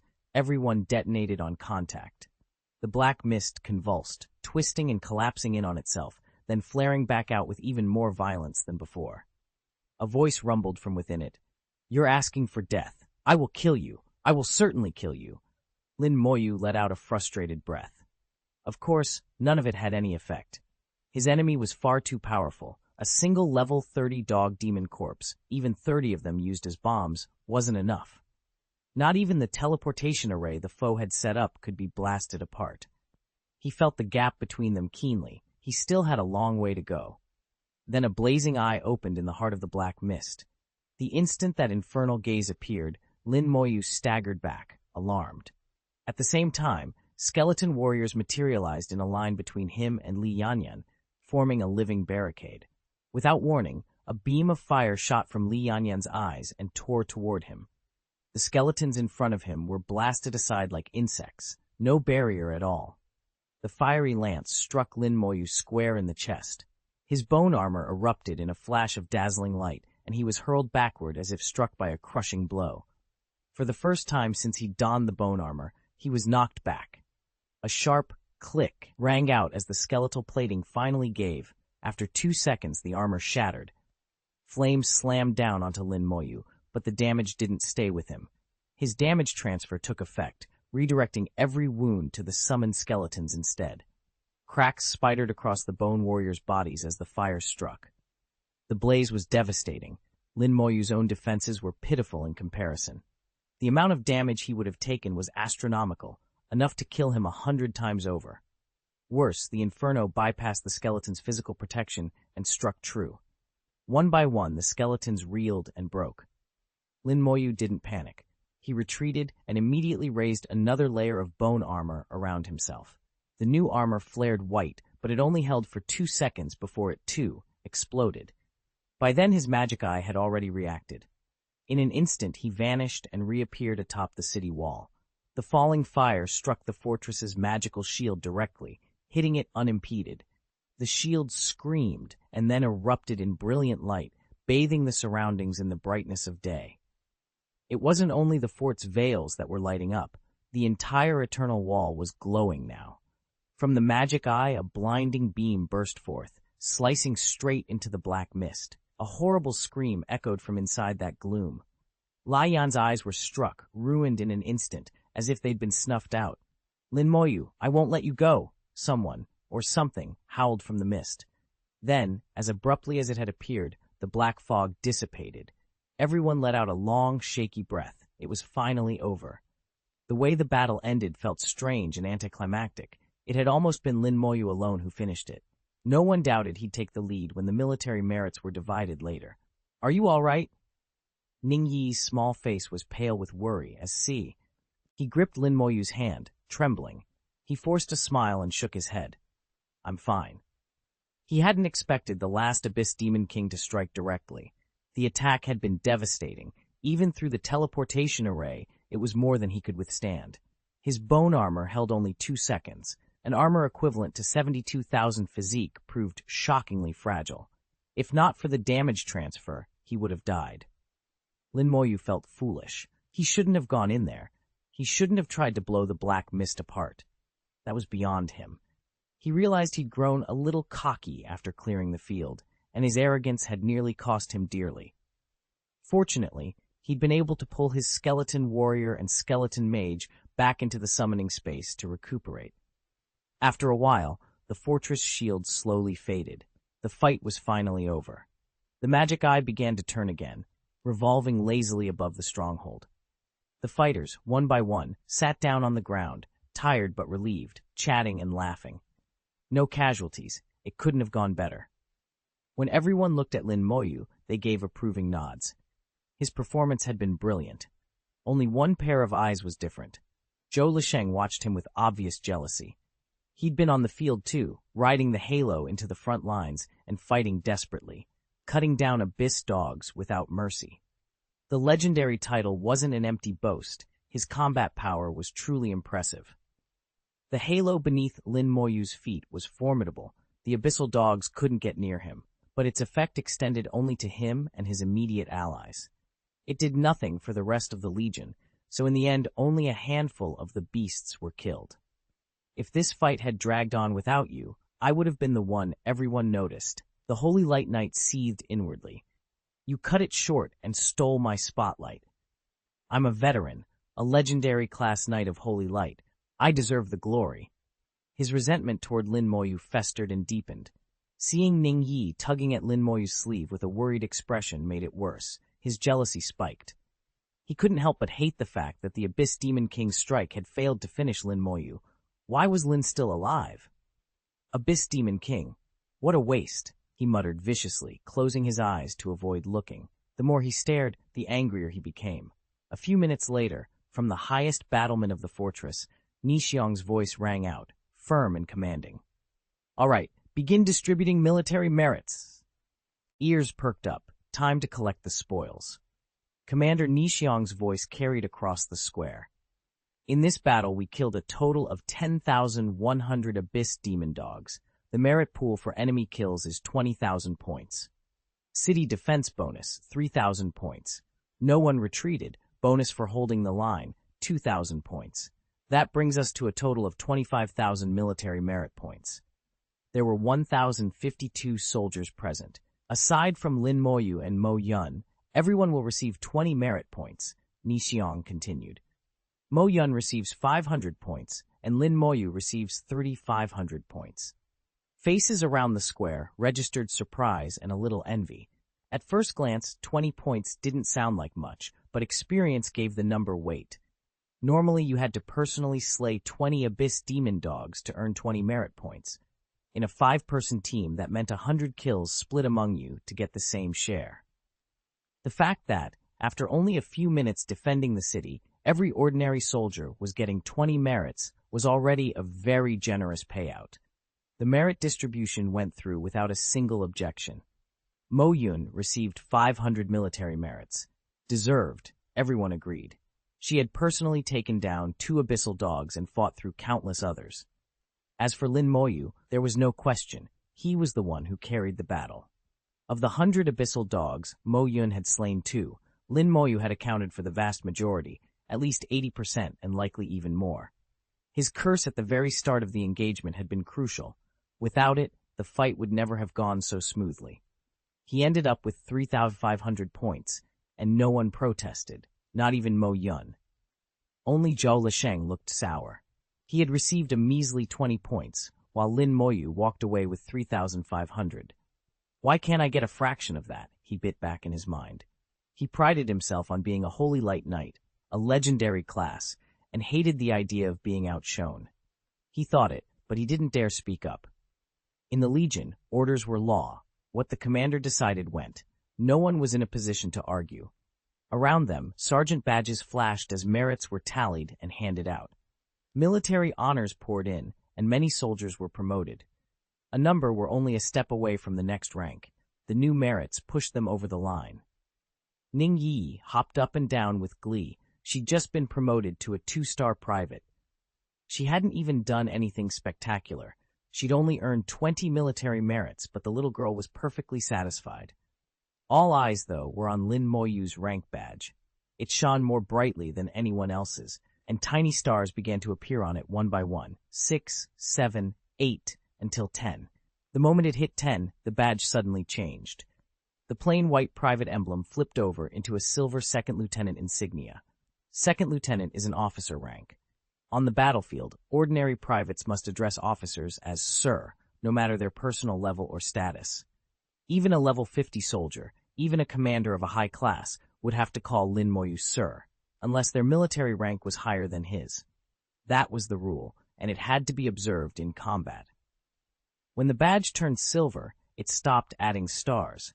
There were no stars on the new insignia. A total of 3,500 military merits had gone into the change.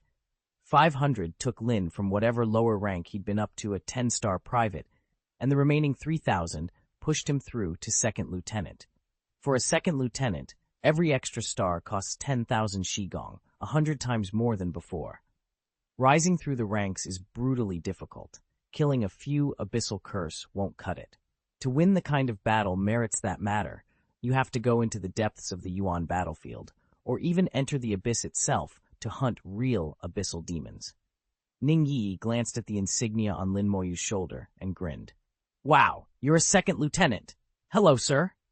She gave him a playful salute that left Lin Moyu momentarily speechless. You might be the youngest second lieutenant, she added. Clearly play, A said. Lin Moyu was only 18. Fresh out of exams, most people his age were heading to university or idling about. Few could claim to have reached level 20, fought on the Yuan battlefield, and slain so many abyssal monsters. A second lieutenant at his age was extraordinary. The crowd cheered at the promotions, and Regimental Commander Ni Xiang announced, Lin Moyu, age 18, is the youngest second lieutenant in our nation. After approval, he is specially awarded the title Shenxia Star. No sooner were the words spoken than Lin Moyu's royal insignia flared to life, bathing him in a brilliant, searing light until it completely enveloped him. A title window appeared in his vision, Shenxia Star, all attributes plus 300, skill consumption minus 20%, damage reduction 10%. Lin Moyu studied the numbers. The bonuses were strong, but they were clearly inferior to the bonuses granted by his current title, Dragon Warrior King. Worse, the 2 titles could not be worn at the same time. He would have to choose one. And the Dragon Warrior King title was fixed. It couldn't be swapped out on a whim. Ni Xiang's eyes went wide. You have a title? He asked, a note of surprise in his voice. His question drew every eye. No one had expected Lin Moyu to already possess a title. Titles were enormously difficult to obtain, with brutal requirements and the rule that the same title could belong to only one person at a time. The previous bearer of Shenxia Star, if there was one, was unknown. Still, because Lin Moyu had become the Shenxia Empire's youngest second lieutenant, the title had somehow come into his possession. Lin Moyu nodded. Yes, I have the title. Ni Xiang frowned. Where did you get it? From the Dragon Frontline Outpost Dungeon, Hell difficulty. Lin Moyu didn't hide it. There was nothing to hide, and nobody could take it away from now. A ripple of astonished voices broke out. One by one, the people around them counted the words like couldn't quite believe what they were hearing. Even Mo Yun, usually all pride and bluster, stared at Lin Moyu in open disbelief. She had tried to clear the outpost herself at the start and had been forced to back down in embarrassment. It really is true. The outpost on Hell difficulty actually gives a title. He soloed the outpost on Hell difficulty? Unbelievable. How is that even possible? Is that something a human can do? I thought that title was just a myth. Turns out it wasn't. Maybe he's the only one who can do it. Who else could have so many summons and all of them so strong? The murmurs grew louder until Nishang cut them off with a snort. Quiet. Every mouth shut immediately. The Legion had yet to be disbanded, and Nishang was still the supreme commander, his authority enough to silence them all. With a flash of light, Lin Moyu materialized before Nishang. Nishang wasn't giving orders now. He was asking. Titles were personal data and couldn't be viewed directly, but the Empire's database needed the information recorded. If the entry was to be made, he had to get the details from Lin Moyu himself. Lin Moyu didn't hide anything. It's from the Dragon Frontline Sentinel dungeon, cleared on Solo Hell difficulty. The title boosts all attributes by 500 and cuts the resource cost of every skill by 50%. Nishang regarded him with appreciation. That's an excellent title. That 50% reduction in skill cost is huge, especially for mage classes. I'll make you a deal, Nishang said. In return for this information, I'll grant you access to the fort's military facilities. Lin Moyu's surprise was visible. Many of the fort's facilities were strictly military and off-limits to civilians. Access required a military merit pass. You had to be at least a 3-star second lieutenant to get in. Lin Moyu wasn't even a 1-star second lieutenant yet, so he hadn't qualified at all. Lin Moyu hadn't realized Nishang held so much authority until now. Only when he glanced at the shoulder did he see the purple insignia, 3 bright stars. A general. Using military facilities is fine, Nishang said, but it consumes military merit. You don't have much, so don't waste it. Lin Moyu gave a small hum of thanks. Understood, senior. After he turned away, Nishang gave the last order. This engagement is over. The Legion is disbanded. The sudden battle had ended as abruptly as it had begun. Everyone could go back to their own business. Although the whole thing had lasted less than an hour, it had been extraordinary. Lin Moyu's overwhelming power had opened a lot of eyes, especially after word got out that he could solo the Hell difficulty outpost dungeon. People were stunned and slow to recover. At that moment, the teleportation array flared to life. Teams of senior operatives and soldiers arrived in uniform, all imposing and exacting. They stepped out, gave no courtesy to the professionals who had been on site, and left just as quickly. Not a word, not even a glance. Lin Moyu recognized one of them, the man who guarded the city gate. The guard gave him a brief, friendly warning to be careful. He hadn't been present during the battle. In fact, none of the senior officers had been there. No one seemed to know where they had gone. People's communicators suddenly started buzzing. They had been in a shielded state during the fight, and now transmissions were flowing again. Voices poured in. Did you hear? Abyssal monsters attacked every country just now. Fortress number 7 of the Shengxia Empire was hit by high-level monsters, said to be brutal. How about Fortress number 1? That's the farthest from the abyss. Should be safe, right? Xixing'an stepped in front of Lin Moyu with a solemn expression. The abyss launched more than 6 assaults on us just now, he said. Chapter 131, Ning Tyrant's Nemesis. From Xing'an's report, Lin Moyu learned the full picture. The abyss had launched a coordinated, large-scale offensive, striking in several places at once. In the Shengxia Empire, besides Fortress number 1, Fortresses number 7 and number 8 were hit simultaneously. The senior professionals in the army were dispatched to reinforce Fortresses 7 and 8. The fighting there was said to be even fiercer, with third-rank professionals thrown into the fray. It wasn't limited to the Shengxia Empire. Sakura Country, Bangzi Country, and Eagle Country were under attack as well, and the assaults were intense.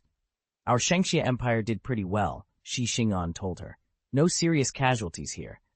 Sakura and Bangzi, though, those places took it hard. Still, they shouldn't lose many of their professionals. Professionals weren't afraid of injury. Lost limbs or broken bones were tolerable. As long as they survived, almost any wound could be treated. Death, however, was irreversible. War is ruthless, and the struggle between humanity and the abyss was particularly merciless. It was a fight to the death. No survivors, no prisoners, no chance to surrender. There were only two outcomes, life or death. Our fortress number 1 is farthest from the abyss, Shi Xing'an said. There are 9 other forts along the road that will blunt the abyss's influence before it reaches us, so our position is the least exposed. On top of that, the Empire's top powerhouses have layered defenses around the fortress. The Emperor of the Abyss forces won't be able to mass its most overwhelming demons against us. But it's not foolproof, he added. The Abyssals can't teleport, true, but some demons specialize in stealth. They can lurk in the shadows and try to assassinate someone. If you're active on the Yuan battlefield, you have to be cautious. Lin Moyu's recent performance had been exceptional. So exceptional that the Abyss had taken notice. If given the chance, they would try to eliminate him. At only level 24, Lin Moyu could already dispatch abyssal monsters above level 30 with ease. If he continued to grow like this, he would become a serious problem for the Abyss. There had been human geniuses before who were cut down by assassination and never had the chance to reach their potential. Lin Moyu straightened and grew cautious. "I'll be careful," she said. Ning Yi ran up to her, beaming. "Really?" Lin Moyu nodded. "Enough chatting for now. Let's rest in the city a bit, then head to the dungeon." Ning Yi nodded eagerly. Okay. I'm so happy you're willing to take me to grind for the book," she gushed. At that moment, her communicator chimed. She answered with a smile. "Grandpa, why are you calling? Weren't you going to leave me alone while I'm on a mission?" "Where are you right now?" came an old commanding voice through the device. "I'm at Fortress 1 on the Yuan battlefield," Ning Yi replied. "Stay put and don't move, I'm coming right away." The voice sounded unexpectedly relieved. Ning Yi's expression changed. She let out a small cry. After she ended the call, she announced, "My grandfather's coming here." Lin Moyu, who had heard, said without surprise, "Then we'll wait." Ning Yi looked uneasy. "Why is he coming all of a sudden?" "Maybe he's just worried about you," Lin Moyu said, and that explanation seemed to satisfy her. The communicator had gone dead a short while ago, and the old man was understandably frantic about his granddaughter. A few minutes later, he materialized in the teleportation array. He wore the distinctive robe of Xiajing Academy and moved with surprising vigor for his age. "Grandfather!" Ning Yi cried, running to him. Lin Moyu narrowed his eyes. This man was not ordinary. The Academy emblem was sewn to his chest, and the rank insignia on his shoulder, 5 stars, marked him as a 5-star general, the same rank as Bai Yiyuan. 5-star generals were virtually legendary in the Shenxia Empire, names kids learned from history books. Lin Moyu's mind clicked into place when he heard the surname Ning. 5-star General Ning Tairan. He was as famous as Bai Yiyuan. Of course, Ning Yi had been unconcerned about an intermediate skill scroll. She was the granddaughter of Ning Tairan. Ning Tairan stepped out of the array and let out a long, relieved breath when he saw Ning Yi safe. But the relief lasted only a heartbeat. His eyes narrowed, his pupils tightening, and a hard, dangerous light slid into his gaze. He saw his beloved granddaughter's hand being held by a brat, and the worst part was he recognized the brat. "Lin Moyu," Ning Tairan barked. The boy froze. You know me?" he stammered. "Let go of her hand, kid." Ning Tairan's low snort carried the kind of authority people whispered about. His temper was legendary. Ning Yi understood at once. She snorted back and stepped in front of Lin Moyu like a small shield. "Grandpa, what are you doing?" she demanded. At the sight of his granddaughter, Ning Tairan's fierce aura melted away. He forced a smile and waved a hand. "It's nothing, just testing the kid's courage. Seems he passed." Ning Yi wasn't convinced. She crossed her arms and pouted. "You're not allowed to bully Moyu, or I'll ignore you," she warned. Ning Tairan's smile froze. His face fell. "That's not acceptable," he said, taken aback by the child's threat. "Don't worry, Grandpa wouldn't bully him. Besides, that Bai Yuan would tear down my dungeon palace if he tried." "About the same thing," Ning Qinran grunted. Ning Yi smiled with satisfaction and turned to Lin Moyu. "This is my grandfather. You've probably already guessed his name, so no need for introductions. Lin Moyu inclined his head. I've met Senior Ning. Ning Tyron waved a hand. All right, don't be so formal. His tone was still prickly toward Lin Moyu, but with Ning Yi standing there, he kept his temper in check. He couldn't help keeping his eyes on their joined hands. There was nothing he could do about them holding each other. Why did you come looking for me in such a hurry? Ning Yi asked. Ning Tyron puffed his beard. To fetch you. That idiot second son actually told you to go to the Yuan battlefield to take on missions. Are you out of your mind? Ning Yi looked unfazed. But second grandpa said any missions I take are under your command. Hearing that, Ning Tyron bristled and blew out a breath, glaring. Damn it, my second son's always full of schemes and never bothers to discuss anything with me. A few days ago, I'd been busy, so he took advantage of the chance. Good granddaughter, come home with grandpa. You don't have to finish any more tasks. Ning Tyron reached out to tease Ning Yi, but she dodged his hand. I already accepted the mission second grandpa gave me, so I have to finish it, Ning Yi said, shaking her head. That's what you taught me. See things through to the end. She said it confidently, putting on a deliberately stubborn expression. Ning Tyron's smile faltered. Why do you have to go to the Yuan battlefield? There are plenty of missions at school. You don't understand how dangerous the Yuan battlefield is. What if something happens to you? Second grandpa is an idiot, she replied breezily. I'll go back and teach him a lesson, show him why flowers are supposed to be bright red. She hummed lightly, as if nothing serious was at stake. Moyu promised to take me to grind some runs. I'm going to collect all the sets from the Hell Outpost. At each mention of Moyu and the Hell Outpost, Ning Tyron's expression soured further. Jealousy was plain on his face. Ning Tyron fixed Lin Moyu with a hard stare. Boy, tell me, this Yuan battlefield is dangerous. I won't have Yi risking herself out there. There was a clear threat in his voice. Lin Moyu answered quietly, I respect Yi's choice. Ning Tyron's eyes went cold, his expression fierce. Ning Yi stepped forward without hesitation. Grandpa, don't threaten Moyu, or I'll really ignore you. The old man's severe look drained away and he forced a smile. All right. You want to clear the hell out Pat Ost with this kid? Fine. Grandpa will send some people to go with you. He was thinking faster than he spoke. The Hell Outpost dungeon needed at least 10 people. Forming a team was a headache. If he sent some of his own people, they wouldn't refuse. What worried him most was the thought of Yi brushing it off and saying, It's not necessary. Moyu can solo it. That was suicide. The tension broke out of him like an oddly high, worried exclamation. Ning Tyron couldn't help himself. Grandpa, look at this. Ning Yiche stepped forward and flashed something in front of him. The Hell Outpost dagger. Ning Tyron still looked incredulous. You two actually tried the Hell difficulty? Ning Yi laughed. It wasn't really the two of us. Moyu took me along to farm it. I didn't do anything, just picked up loot. Really? Really? Ning Tyron was silent for a moment. He'd heard a little about Lin Moyu's clearing ability, how he'd soloed dozens of big runs of the Tyrant Desert, 39 large instances in total. He hadn't expected him to be able to single-handedly clear a Dragon Clan Hell-level dungeon. If Moyu could do that, could he solo other Hell levels as well? If so, Ning Tyron wouldn't have to worry about Ning Yi's gear anymore. Seeing it that way, Lin Moyu was starting to look rather promising. Then Ning Tyron's eyes fell on Lin Moyu's profile and caught the insignia on his shoulder. He let out another startled sound. You're a second lieutenant? How is that possible? Ning Yi rolled her eyes. Grandpa, can you stop? You're getting old. Try to stay calm. Second grandpa handles things better than you. He never makes a fuss, Yi scolded. Isn't that what a second lieutenant is supposed to do? Lin Moyu teased. Ning Tyron took their words to heart and finally slumped back into his seat. Then you'll come back to take part in the professional competition in a few days? He asked. Yi, impatient, waved him off. Fine. You go home. We're leaving now. Don't worry, I'll take good care of Yi, Lin Moyu said. Yi tugged her arm and they left together, leaving Ning Tyron standing there, half in a daze. People flowed past him as if he weren't there. No one reacted to the conversation the three of them had just had. Nobody seemed to have heard it.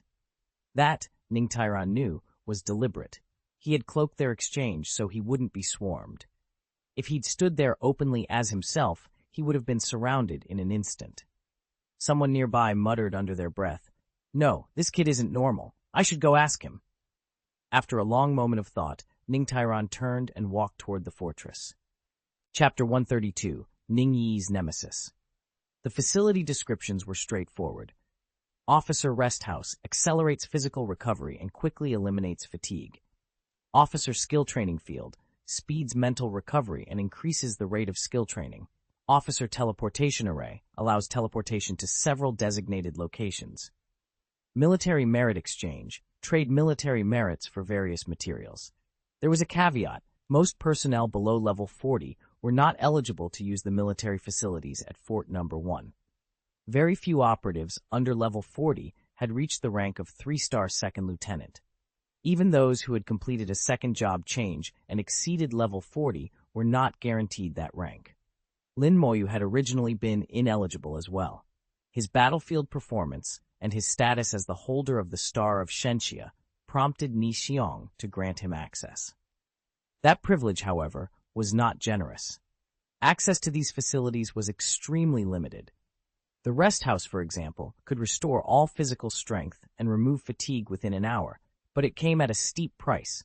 A second lieutenant would consume 200 military merits per hour of use. At the colonel rank, you got a 50% discount. The cost was 100 military merits. Generals didn't have to pay at all. The skill training grounds worked the same way. The Army's facilities were clearly better than those at Xiajing Academy. Lin Moyu thought that made sense.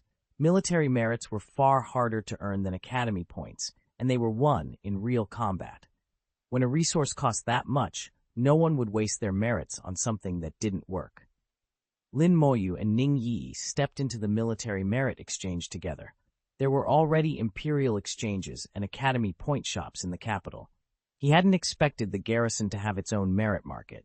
The stalls didn't sell weapons or armor, only a handful of rare medicinal items and consumables.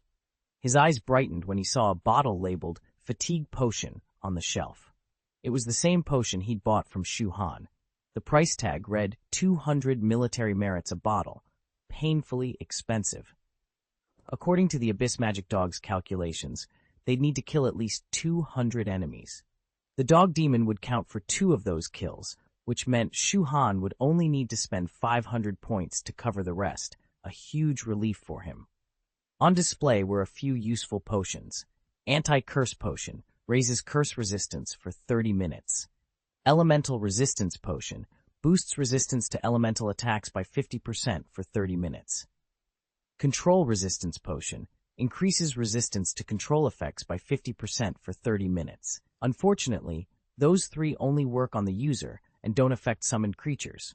Otherwise, the Hell Dungeon would be far too easy. There was also a Dungeon Escape Talisman.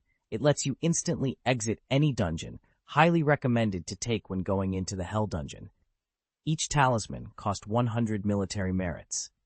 Lin Moyu thought for a moment and bought 2. He handed one to Ning Yi to keep in case of emergency. She giggled and tucked the talisman into her pocket. If it came from Lin Moyu, she was perfectly happy. The military merit stall also sold various recovery potions.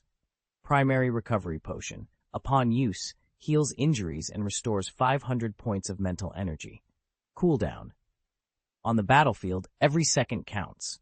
A single bottle that does 2 jobs is far more useful than having to take 2 separate potions, and this one's effects outclass ordinary remedies.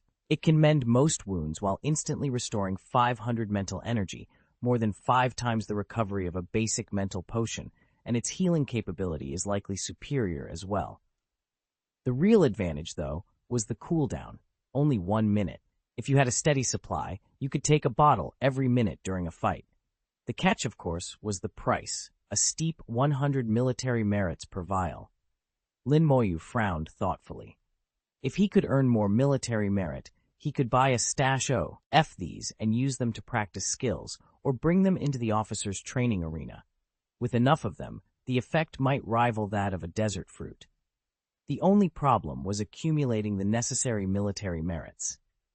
After buying the Dungeon Escape Talisman, Lin Moyu had under 4,000 military merits left. He couldn't spend them all. If his merits dipped below 1,000, he'd be downgraded back to a 10-star private. He used some of his remaining points to buy 10 bottles of recovery medicine and handed 5 of them to Ning Yi. The lights at the military merit exchange flashed, and Mo Yun walked in. Lin Moyu had seen her twice before, both times up in the sky, riding a unicorn and brimming with haughty confidence. This time, the unicorn was out of sight, and she seemed a little less aloof.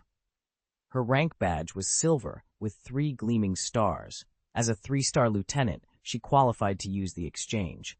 Mo Yun glanced over at Lin Moyu, then turned to Ning Yi and asked, "Yi, is he your boyfriend?"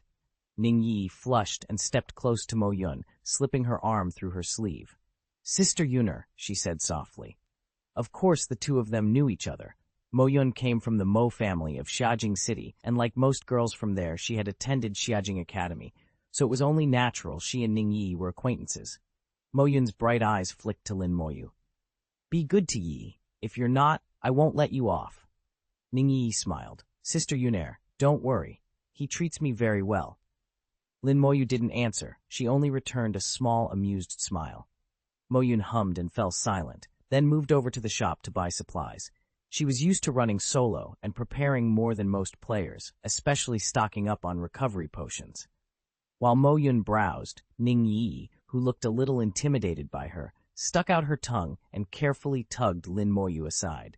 "Sister Yuner, take your time picking. We'll head on ahead." She spoke so quietly, it seemed like she was afraid Mo Yun might overhear. Lin Moyu found it amusing that this otherwise fearless child was wary of Mo Yun. Everyone has their own quirks. "Wait," Mo Yun called, then stopped them. Ning Yi stuck out her tongue again and smiled. "Sister Yuner, what is it?" Mo Yun handed over 2 items. "Take these." Ning Yi took them obediently. One of the items was a fixed-point teleportation stone, an item that allows the user to teleport to a pre-designated location. "What am I supposed to do with this?" Ning Yi frowned, turning the 2 stones over in her hands. They had been a gift from Sister Yuner, but she didn't understand their purpose. Mo Yun took one of the stones and said, "Give one of these to him. I've been tracking the battlefield Ghost King lately. If you see it, come help me take it down." Everyone knew Mo Yun had been hunting for the Nirvana Soul Crystal. The crystal's drop rate was pitifully low. Some players hunted for years without ever getting one. Only the world-class boss known as the Battlefield Ghost King could drop it, and that boss was notoriously elusive. Whenever it spawned, it would relocate within half an hour at most. By the time someone spotted it and put together a team, it often vanished again. Lin Moyu murmured, "The Battlefield Ghost King is a level 38 world boss. I'm only level 24. I don't think I could beat it." Mo Yun shrugged. "As long as you can clear the Hell Outpost instance, you'll be fine. Besides, I don't even know when I'll run into it next." "With your upgrade speed, you might already be level 30, Mo Yun said before Lin Moyu could answer. He didn't wait for her to respond. "If you can take care of it, that would be great for you. It drops Nirvana Soul Crystals every time, anywhere from 3 to as many as 5 or 6. I only need 1. I'll hand over the rest to you." He sighed. "To be honest, I ran into it once and couldn't beat it alone. You can't just find reliable partners overnight, and I don't trust strangers." Lin Moyu caught the meaning behind his words immediately. He wasn't offering out of charity. He needed help. She couldn't defeat the thing by herself, but she was used to doing everything alone, had no friends to call on, and trusted almost no one. That was why he had singled her out. Ning Yi's presence made a difference. It gave her something to believe in, and she realized she actually did have the strength to help. She only needed 1 Nirvana Soul Crystal, and Mo Yun promised she'd get any extras. But both he and Ning Yi also urgently needed those crystals. The pressure of that quiet insistence pressed in on her until the choice felt almost inevitable. If she refused, it seemed unlikely they'd succeed. Chapter 133, Talking, Laughing, and Running a Dungeon. I'm so mad. Ning Yi found a room in the fortress and settled in for the night. That same night, Lin Moyu used his military privileges to stay in the officers' training grounds. The officer training area didn't differentiate between low-ranking and senior officers. Its effects were the equivalent of the advanced skill training hall at Xijing Academy. When meditating there, it took him less than an hour to refill his spiritual power from empty to full. With his Dragon Warrior title in effect, which halved skill costs, Lin Moyu began summoning skeletons. A level 24 skeleton warrior normally costs 700 spiritual points, but with the title, it took only 350. A level 24 skeleton mage normally costs 2100 points. With the halving effect, it cost 1050. Accounting for his equipment and title bonuses, Lin Moyu had exactly 4,200 spiritual points.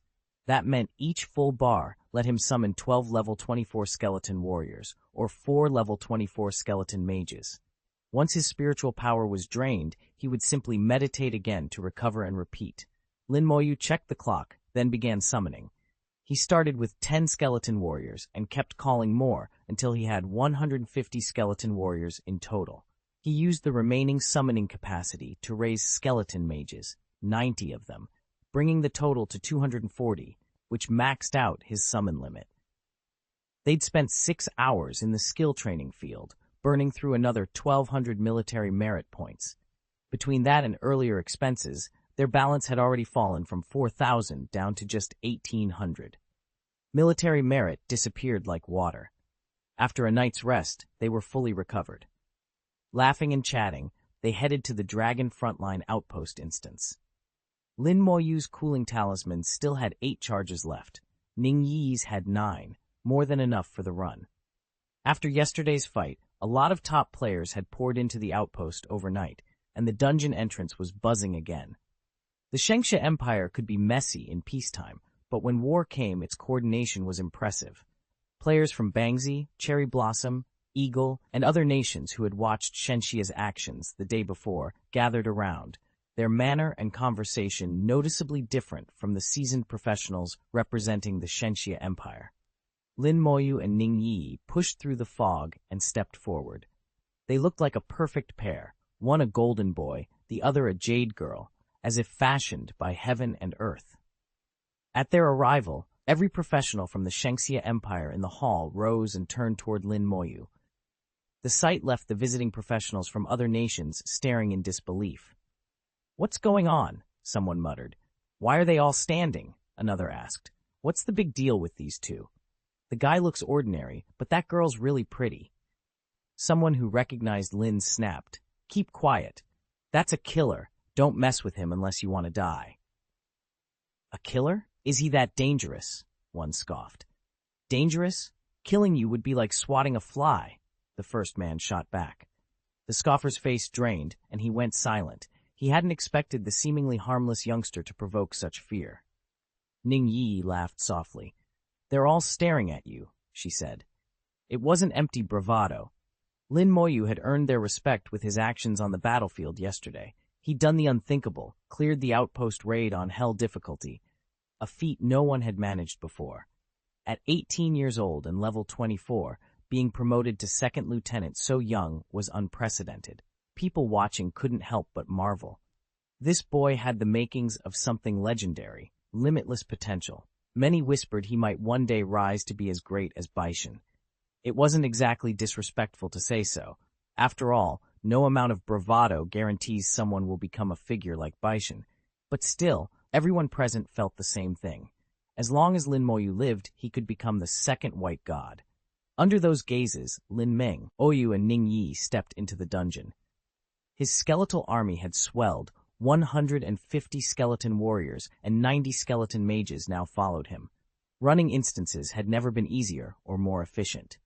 Ning Yi dug into her pocket and started snacking, as if her pockets were bottomless treasure chests filled with treats. Lin Moyu watched her and smiled. She grew a little shy. "Don't look at me like that," she said, cheeks warming. "I just like to eat." Lin Moyu returned the smile. "You're pretty," he said without thinking, entirely sincere. Ning Yi giggled and rolled her eyes. "I'm prettier than Sister Yunner," she teased, and the two of them moved deeper into the dungeon together. Ning Yi's smile grew even brighter. "When did you get so smooth with words?" she teased. "That true?" someone replied, but Ning Yi had already seized on a new topic, Mo Yun. The Mo family and Ning Yi's family were old friends. The Moes carried a summoner bloodline. Generation after generation had produced powerful summoners, and Mo Yun was the strongest of her generation. She had chosen the path of a holy summoner, a legendary class, and rumors said she'd also been identified as a talent, though nobody outside the family knew exactly what form that talent took. A legendary profession plus a recognized aptitude made it likely Mo Yun would become one of the top powerhouses. Ning Yi and the others had grown up playing with Mo Yun. As the eldest sister of the group, Mo Yun had always commanded respect. No one dared disobey her. Ning Yi liked to joke that she wasn't afraid of anything, except Mo Yun. "And what about your family?" Lin Moyu asked. Ning Yi giggled. "Oh, my family. We're mage blood. I'm a special case. I didn't inherit the family's blood."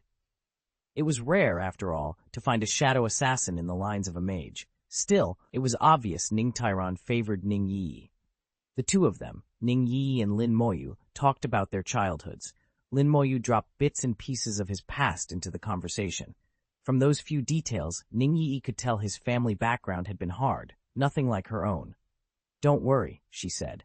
"You'll see your sister soon. Maybe she'll enter the professional competition. If she does, we'll go together." Lin Moyu nodded. "Okay." A little over 4 hours later, the Outpost Guardian fell before Lin Moyu once more. Kill the Outpost Guardian, experience plus 1,600, obtained Gold Tier Weapon, Hell Outpost Dagger, obtained Gold Tier Armor, Hell Outpost Heavy Armor, obtained Gold Tier Jewelry, Hell Outpost Bracelet. They looted 2 Dragon Crystal Nuclei and a handful of high-grade equipment from the outpost. Hell Outpost Dagger, part of the Outpost set, Gold Rarity.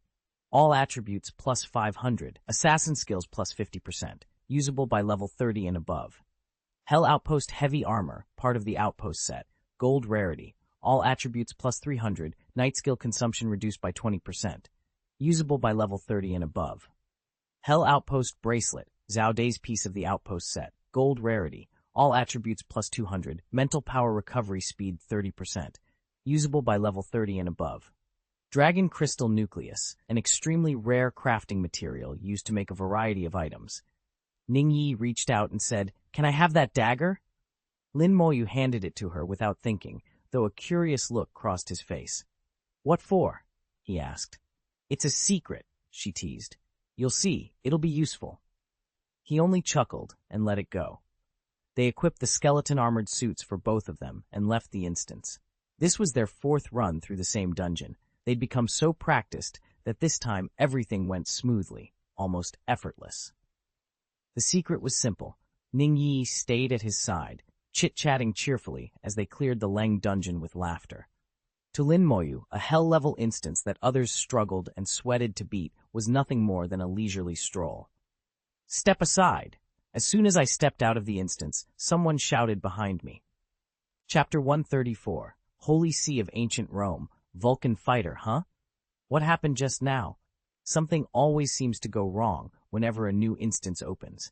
An enormous hand shot out, trying to shove Lin Moyu aside. A flash of white light flared as bone armor intercepted the strike, and Lin Moyu froze where he stood. Gradually his vision cleared. He realized, almost incredulously, that an extra layer of red carpet had appeared on the ground. At the far end of the carpet stood a resplendent, gilded carriage. It wasn't drawn by an ordinary horse, but by a flame steed, its hooves burning with eternal fire that did not waver even in ice or water. Flame warhorses had once been monsters. Beastmasters tamed and refined them for use as mounts, and they were bred until a handful became suitable for riders. In the Western nations they were more common. In the Shangxia Empire, they were rare. Even fewer people were competent enough to ride one, and still fewer to harness one to a fiery chariot. That alone spoke of the owner's extraordinary status. A thick, soft red carpet ran from the carriage all the way to the dungeon entrance, laid carefully over the paving stones. The clatter of horseshoes filled the air.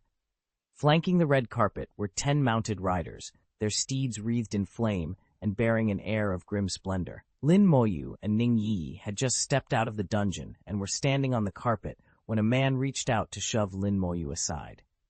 His face shifted with irritation as he put his shoulder into it, but Lin didn't budge. Lin's bone armor was no joke. It wouldn't be cut by a Hell-tier frontier guardian, and even a level 36 abyssal hound would barely register a long heavy mace strike. How could a mere level 30 thug hope to move him? Frustrated, the man turned and tried to push Ningyi instead, snapping, "Get off the carpet! You've ruined His Highness's red carpet." Lin Moyu's expression darkened. The man wasn't from the Shengxia Empire. He looked foreign, and before he could press his advantage, a skeleton warrior materialized at Lin's side and swung its broadsword in a single silent arc. The man's face went white. He stumbled back and fled, the blade grazing so close it might as well have taken him down. The great blade clattered to the floor, striking with such force that the waves ran out across the hall and the red carpet tore apart. "How dare you!" someone barked. Knights from both sides drew their weapons at once, their gazes locking on Lin Moyu with murderous intent. A heavy pressure rose up and washed over them. The nearby Shengxia Empire operatives, seasoned practitioners, shifted in their seats as if preparing to move at a moment's notice. Ning Yi leaned close and hissed, "They look like they're from the Holy See of Guluo. Be careful." Lin Moyu inclined his head. "I know." The West was different from the Shengxia Empire. Power there didn't always rest with kings, but with the Holy See. The Holy See of Guluo, the ancient Roman seat, was one such power, and its influence could eclipse that of a small nation like Sakura country. Suddenly, a deep voice rang out from a carriage. "Hold your ground." The Flame Knight's attack faltered. A young man in ornate plate armor stepped down onto the ruined carpet. His gilded mail caught the light, and faint blue flames danced across the surface of his breastplate, casting an otherworldly glow as he moved forward. Ning Yi narrowed her eyes. "It's not ordinary gold gear. These were forged by blacksmiths." "And his jewelry was made by an alchemist, not dropped in a dungeon," Lin Moyu added. "I think these pieces are all the same style, probably a handcrafted suit." A full set of handmade gold equipment was far more valuable than run-of-the-mill gold gear. Its attribute bonuses would be significantly stronger. Maybe it wouldn't quite match the Hell's Sentinel set, but a Nightmare Gold set like this would still stand out. The young man leaned forward and hissed, "How can you be so rude? Step back." The man who'd been reprimanded immediately moved aside and stood silently at attention. Everyone here referred to the young man as His Highness. His rank marked him as someone exceptional. He walked up the red carpet and stopped in front of Lin Moyu and Ning Yi. "My subordinate was discourteous earlier," he said with an affected politeness, "so I apologize to both of you on his behalf." It sounded courteous, but the tone was arrogant. There was no real contrition behind it. He straightened and announced himself crisply. "Rotgers, from the Holy See of Ancient Rome. Level 31, Vulcan Fighter." Rutger's arrogance showed itself the moment he announced where he was from and what he did. He said it with a smug air. He was from the Holy See of Ancient Rome and a Vulcan fighter. The name set off a ripple of murmurs and exclamations through the crowd. Some of them clearly knew what a Vulcan fighter was, while others looked puzzled. "So he's a Vulcan fighter from the Holy See of Ancient Rome?" Someone repeated, half in disbelief. "Yeah, the Holy See worships gods," another explained. "They have certain specialists who claim to inherit divine power. Vulcan fighters claim the power of Vulcan himself." "Sounds impressive," a voice went. "That's practically legendary." "It's not magic wrapped in mystery," a more pragmatic observer countered. "Vulcan fighters are basically fighters with a fire attribute. Whether or not they've literally inherited Vulcan's power, a fire affinity fighter is already dangerous. That's why the class can be ranked legendary." Amid the discussion, Lin Moyu stepped forward and met Rutger's gaze. He answered plainly and without fanfare. "Lin Moyu, Shengxia Empire, level 24, Necromancer." Rutgers didn't seem to register the introduction. He either ignored it or hadn't even heard. His attention remained fixed elsewhere, leaving Lin Moyu's name to land in silence. Rogers reached out his hand toward Ning Yi. "Miss, may I have the honor of requesting this dance?" A flash of disgust crossed Ning Yi's face. She disliked Rogers. There was something hypocritical behind his suave smile. She trusted her instincts. She always had. When she first met Lin Moyu, she'd been struck by how straightforward and genuine he was, and she'd wanted to be friends with him for that very reason. Lin Moyu swept a cool, assessing look over Rogers, then spoke bluntly. No, you're not qualified. Rogers froze. His expression faltered for a moment, but he quickly forced his composure back into place. I'm more qualified than you, he snapped, trying to sound entitled rather than hurt. Lin Moyu shook his head. That's just your assumption. Rutgers barked out a laugh, full of arrogance. You're only level 24. No wonder you don't see the whole picture. Do you even know what His Highness is after? He went on, smirking. His Highness plans to solo the outpost on Hell difficulty to claim the legendary title. He turned to Ning Yi. Beautiful lady, I'll invite you to celebrate once His Highness clears Hell and earns the title. Ning Yi's eyes lit up. She stared at him as if he were ridiculous and tapped her temple with a finger. Are you all right up there? She asked, deadpan. A ripple of laughter ran through the onlookers. Many of the other Shenxia players joined in. Rutgers' face flushed from red to pale, but he forced himself to stay composed. He was furious, but he bit his tongue and pinched the bridge of his nose to calm down. Lin Moyu gave him a cool, assessing look. You won't get the title, he said. He and Ning Yi exchanged a brief glance. The cool-down talisman on their wrists pulsed and shimmered, and together they stepped back into the dungeon. Rutgers slapped a hand to his forehead and laughed loudly. You actually said His Highness couldn't win the title. If he can't, then who can? There was an arrogance in his voice that was almost tangible. Mo Yun had once seemed proud enough, but next to Rutgers he now looked humble. Rutgers wasn't merely proud, he staged everything for effect. He had arrived in a blaze of spectacle.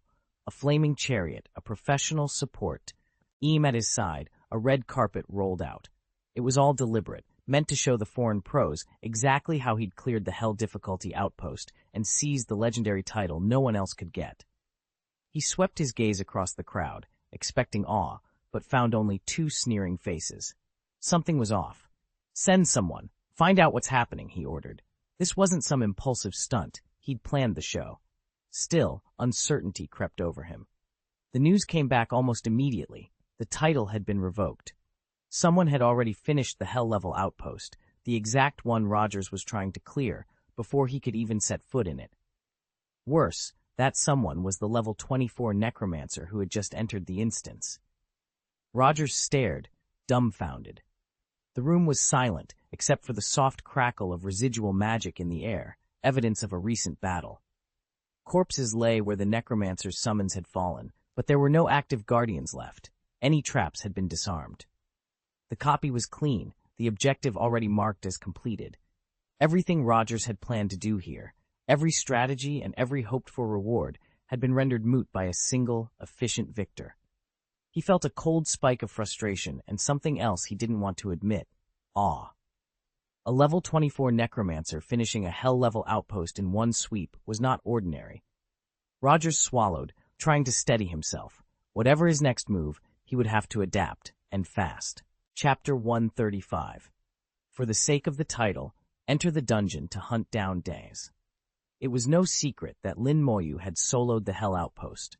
Everyone in the Shenxia Empire's pro-community knew. He had even admitted it openly in front of the entire Legion, though his character stats hadn't been published. So when Rogers went on stage and loudly declared he was going to solo the Hell outpost to grab the title, people couldn't help but laugh. There was only one title to claim, and the rule was clear. The first person to complete a solo run won it. As long as Lin Moyu lived, Rogers had no chance of taking that title. No matter how skilled he was, it would be meaningless. When Rogers found out the result, his face went through ugly changes. One moment flushed with anger, the next ashen. Watching it was almost comical. A dangerous light flared in his eyes, and murderous intent flickered across his face. He stared toward the dungeon entrance, clenched his fist, and made up his mind. He stopped worrying about appearances, and in a low voice ordered, "Come here." Mounted on flaming steeds, the majestic knights of the ancient Roman Holy See dismounted and gathered around Rogers. He leaned in and whispered a few words. The men visibly stiffened.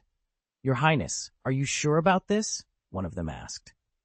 "If something goes wrong, the consequences could be severe. This is the Yuan battlefield, but this sector belongs to Shenxia, and most of the people here are Shenxia's professionals."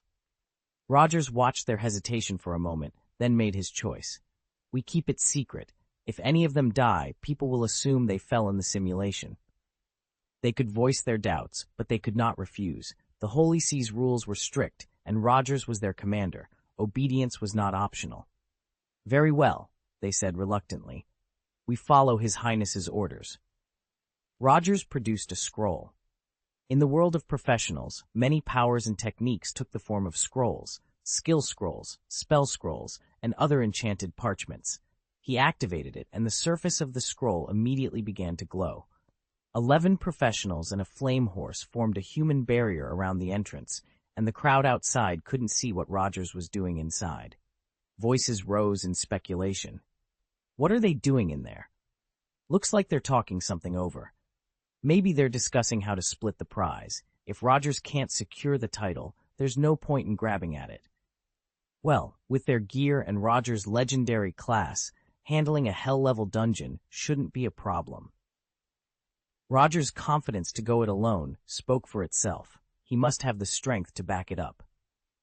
Then the dungeon portal flared, and 12 people stepped through together. They've gone in. If he can't finish it solo, they'll have to reorganize the team, someone suggested. Those people from the Holy See of ancient Rome are so full of themselves, trying to save face, another scoffed. As far as I know, everyone from that Holy See is insane. It's not just them. There aren't many sane folks in any of the Holy Sees.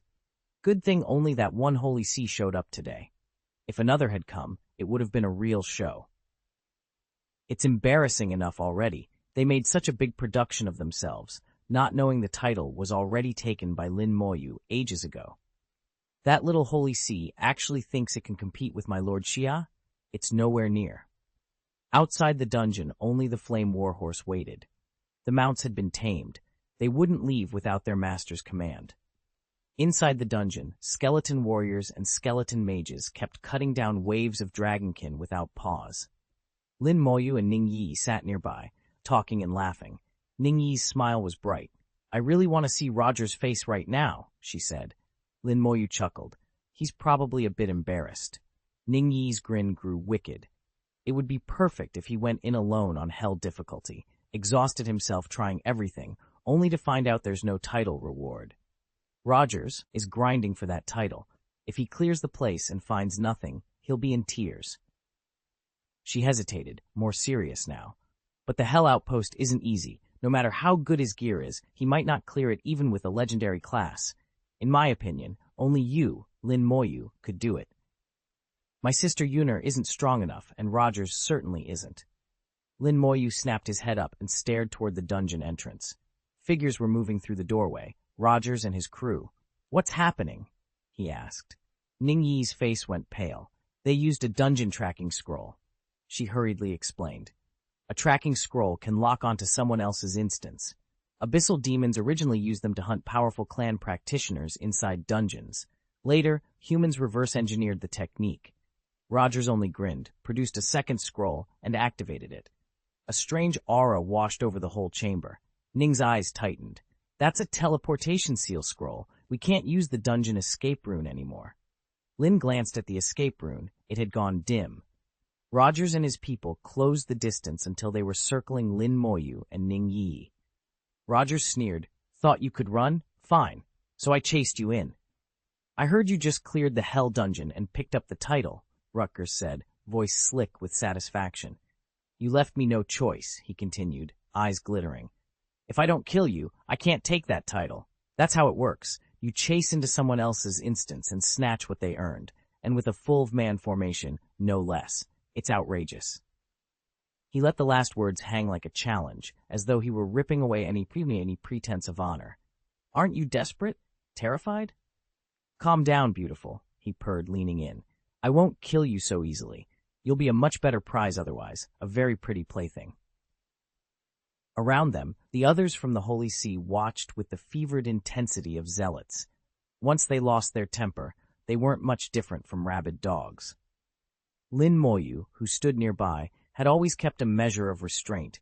He refused to make a spectacle of killing foreigners in public. It only invited trouble. But that restraint was meant for the outside world. This place was different. Someone from the opposite side had sealed the dungeon's escape sigil. With the exit rune locked, there was no audience and no diplomatic fallout, just the tunnel and the people trapped inside it. Lin Moyu's lips twitched into a cold smile. Ning Yi didn't flinch. Fear didn't show in her face. White-hot anger did. Rutgers had crossed a line, and she was furious. Rogers blinked, taken aback. "What are you laughing at?" Lin Moyu's voice was soft. "You used a teleportation seal scroll. You think you can just run away? You're wrong." A faint, cold smile curled at the corner of her mouth. For a moment Rogers didn't understand, then a dry, clicking noise began. Skeletons poured in, clattering bone on stone. In an instant they had closed the perimeter, sealing them in. 10 of the skeletons sprinted to the dungeon entrance and planted themselves there, blocking any chance of escape. "What's going on?" Rogers panicked. He stared at the animate bones, and finally the realization hit him. Lin Moyu was a necromancer. These were her summons. "Know yourself and know your enemy, and you will never lose 100 battles," Lin Moyu said coolly. "You didn't even know my class when you came in here. You walked straight into your own death." Her killing intent was obvious. Skeleton warriors tightened the ring around them, while skeletal mages took up positions on the edge of the circle, hands already weaving the signs of spells. Surrounded, Rutgers didn't feel a trace of fear. A few cracked skeletons trying to take him down? Please. "I'm a Vulcan fighter, a legendary class," he told himself. Then he barked the command. "Do it." Flames roared to life, engulfing his body. The inferno leapt upward, painting the dungeon ceiling blood red. Skill activated. Body of Vulcan. Chapter 136. You don't even know my professional skills. Flames licked across Rockers's body. He towered over 2 meters tall, his frame hulking and brutal, like a living colossus. "This is my skill, Vulcan Body," he declared. Instantly his attributes surged. Under Vulcan Body, all stats were tripled, skill attack power multiplied by 3, damage taken reduced to 1/3, and he became immune to all crowd control effects, on top of the team's support buffs. "Tell me," he taunted, glaring at his opponent's shattered bones, "what can you do against me?" Rockers drew a golden sword and laughed, wild and confident. Status icons began to appear across his form as the squad's support members fed him additional buffs. Those blessings intensified his presence. His aura swelled until it felt unstoppable. At level 30, Rockers was at times more powerful than some level 38 or 39 specialists at full strength. His troops, high in morale, looked to him with unshakable faith. He had fought countless battles, big and small, and had earned a reputation as the very embodiment of invincibility. Rutgers, bristling with buffs, grew even more reckless. "Under level 40, I'm invincible," he shouted. Ning Yi frowned. "I told you he doesn't belong here." Lin Moyu nodded. "Yeah, especially right after he uses his skills. He gets kind of berserk." Everyone could see Rutgers was acting unnaturally, but they also knew why the legendary class was feared. Vulcan's physique alone gave him staggering stats. Even with some strange effects on him, his numbers were impressive. In that state, one player could single-handedly wreck a whole team. If he'd come well-prepared and packed with potions, he might even clear the Hell Sentinel mob solo. Still, Lin Moyu didn't think he could take the Outpost Guardian boss by himself. Lin Moyu tapped his finger. "Do it." The skeleton warrior surged forward. A suffocating crimson web fell over the field like a hood. Skill, slow curse. Rutgers himself wasn't affected, but his companions weren't so lucky. Red shackles snapped onto their heads, and their movement instantly ground to a crawl. "Oops! It's a curse!" "Quick, break the curse! Hurry, they're coming!" The support acted fast and dispelled the curse on the first night. He snapped back to his feet, raised his shield, and slammed into a skeleton warrior. After a few thunderous clashes, 2 knights were hurled through the air, screaming, their faces pale with shock. The skeleton's power crystal had stunned them. With the 2 knights knocked aside, the skeletons rushed in. Rogers roared and swung his greatsword. The blade was over 1.5 meters long, and with a single sweeping blow, he held back 2 skeletons at once. Their broadswords struck his golden blade with a deafening clang. Flames burst from the impact, and Rogers felt the force shake him to his core. How is this possible? How can its power be so great? The skeleton warrior's base attributes were through the roof, around 18,000, far higher than most bosses. Even with Rogers' maxed-out stats, the double blessing of Vulcan's body, and every buff he had, he still couldn't match the skeleton's raw power. At least he hadn't been launched into the air like the other knights. The two knights were healed mid-air and slammed back into the fight, charging forward without hesitation. One roared, "Group provocation," and drew the skeleton's attention, forcing them to target the knights. The other bellowed, "Ultimate defense," and his defenses shot to their maximum, plating him like a moving fortress.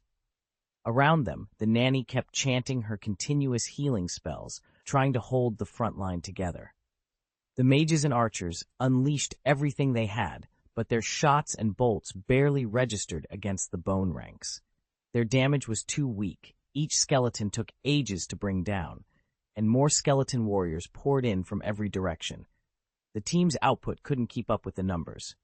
In less than a handful of seconds, the whole party teetered on the edge of collapse.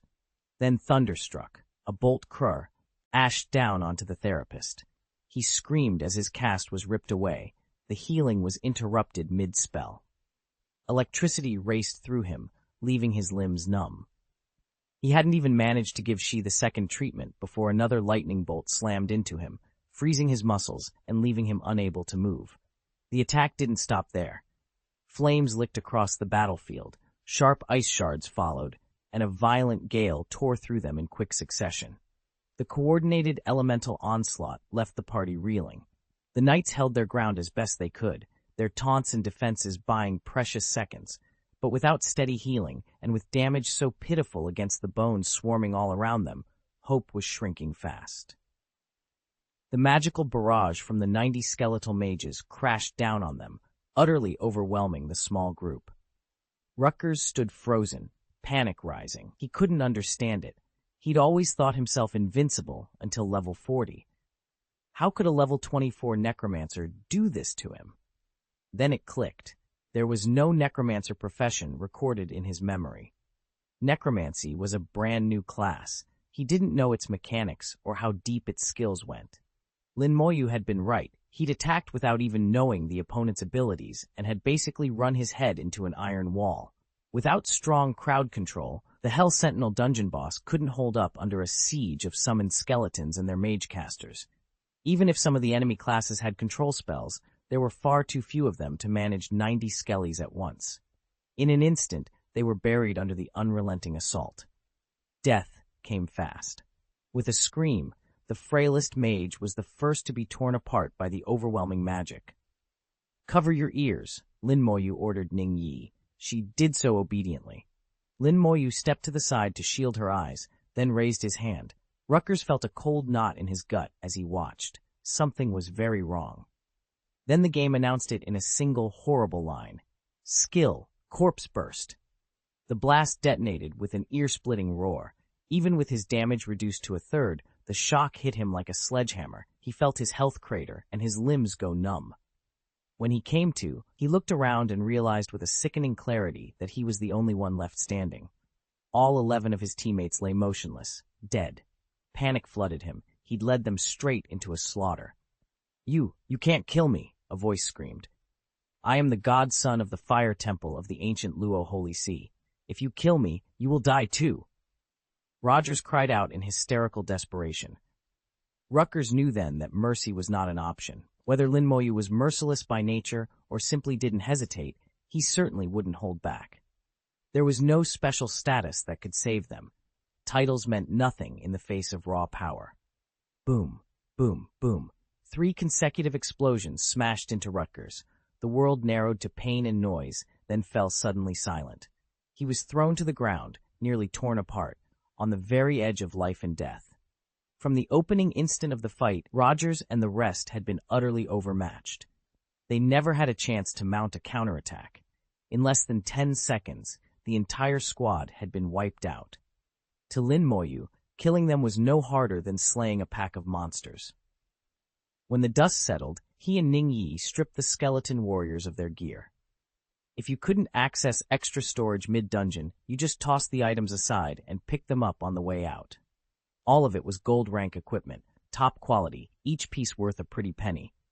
Rutgers' suit stood out above the rest. Completely handcrafted, it was worth a small fortune. For Lin Moyu, killing someone here had become almost routine. He and Ning Yi went back to sorting and cataloging the spoils.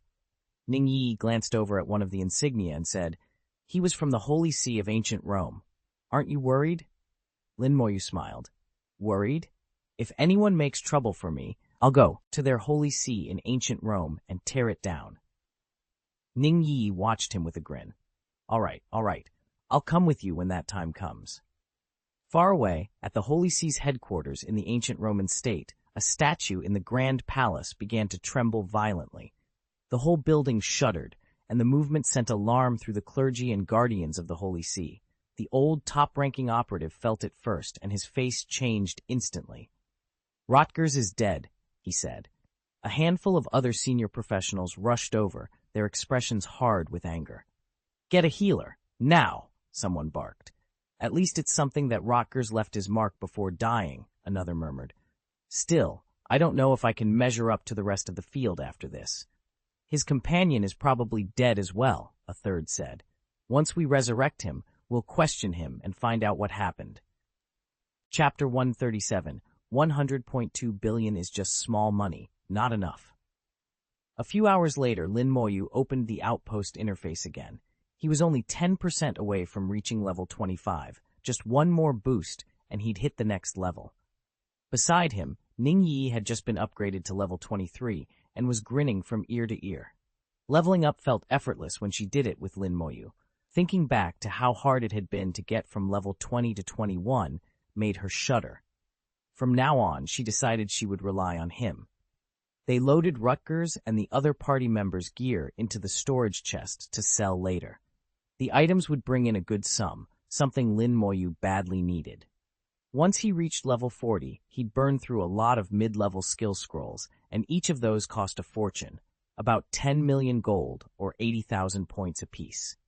With his current funds, he couldn't afford many. When the two of them stepped out of the dungeon, they saw the flame warhorse standing nearby.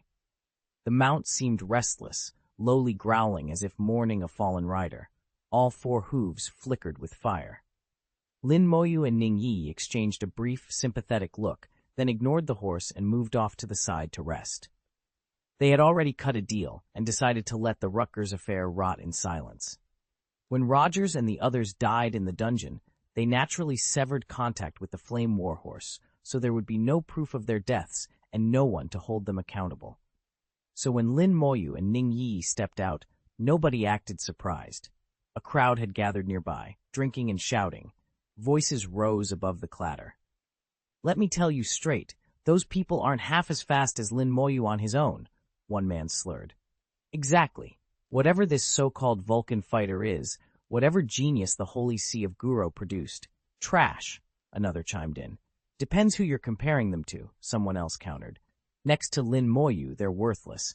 Next to us, we're the worthless ones." "You can't say that. Aren't they supposed to be some legendary prodigy?" "What if my career takes off in 2 years?" a drunken voice replied. "Keep dreaming," came the flat retort. "Whatever," another said with a laugh. "Princes and generals, same breed. Who knows what'll happen? Maybe I'll be stronger than Baishan one day." They drank too much and talked even more freely. Lin Moyu didn't like the noise, but he couldn't deny it felt good. Facing the pressure of the abyss, humanity needed every scrap of vitality it could find. Xiajing Academy, Baishan Courtyard. Ning Tyron stomped in, wearing a sour expression. "Hey, old Ning's here. Look who finally showed up," Bai Yuan called, grinning as he reached for a teapot.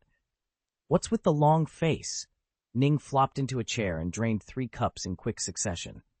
"That kid Lin Moyu isn't what he seems." Bai raised an eyebrow. "When did you meet him?" Meng Anwen spoke up from where he was leaning against the pillar. "At January Fortress yesterday." "So that's why you're in a mood," Bai Yuan snorted. "You saw Lin and Yi together?" Ning fixed him with a glare. "Be honest, did you tell Lin to chase Yi?" Bai Yuan barked a laugh. "Don't be ridiculous. Lin isn't some puppet I'm pushing around. If anything, it's the girls lining up for him." "You expect me to believe that?" Ning's voice rose. "If you didn't set this up, then how did Yi end up talking to a reckless kid like him?" "He's not sincere. He's trouble." "Please," Bai scoffed. "Lin's not a troublemaker. You're making things sound worse than they are." The two of them talked over each other, neither willing to back down. Meng Anwen closed his eyes and adopted an air of solemn meditation, though if anyone looked closely, he was enjoying the spectacle like a spectator with a bag of melon seeds. For 2 days straight, Lin Moyu and Ning Yi kept farming the Hell's Sentinel instance. As Lin Moyu's level rose, he grew more efficient. By the time the cooling talisman's energy was spent, he had reached level 26 and was 45% of the way to the next level. Ning Yi had also passed level 25. From the Yuan battlefield, in only 5 or 6 days of grinding, they'd climbed from level 22 to 26, almost a level a day.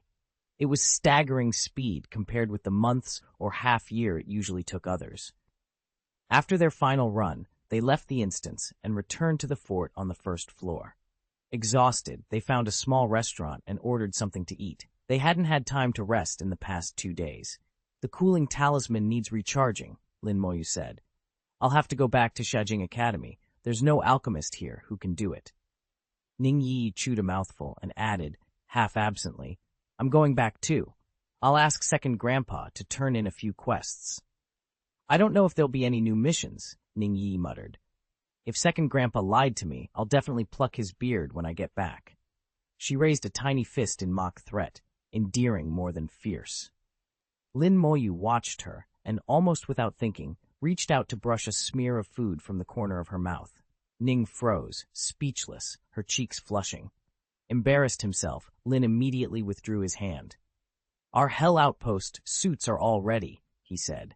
Bai Yi might give me new assignments. If not, I'll head deeper into the Yuan battlefield and earn some military merits.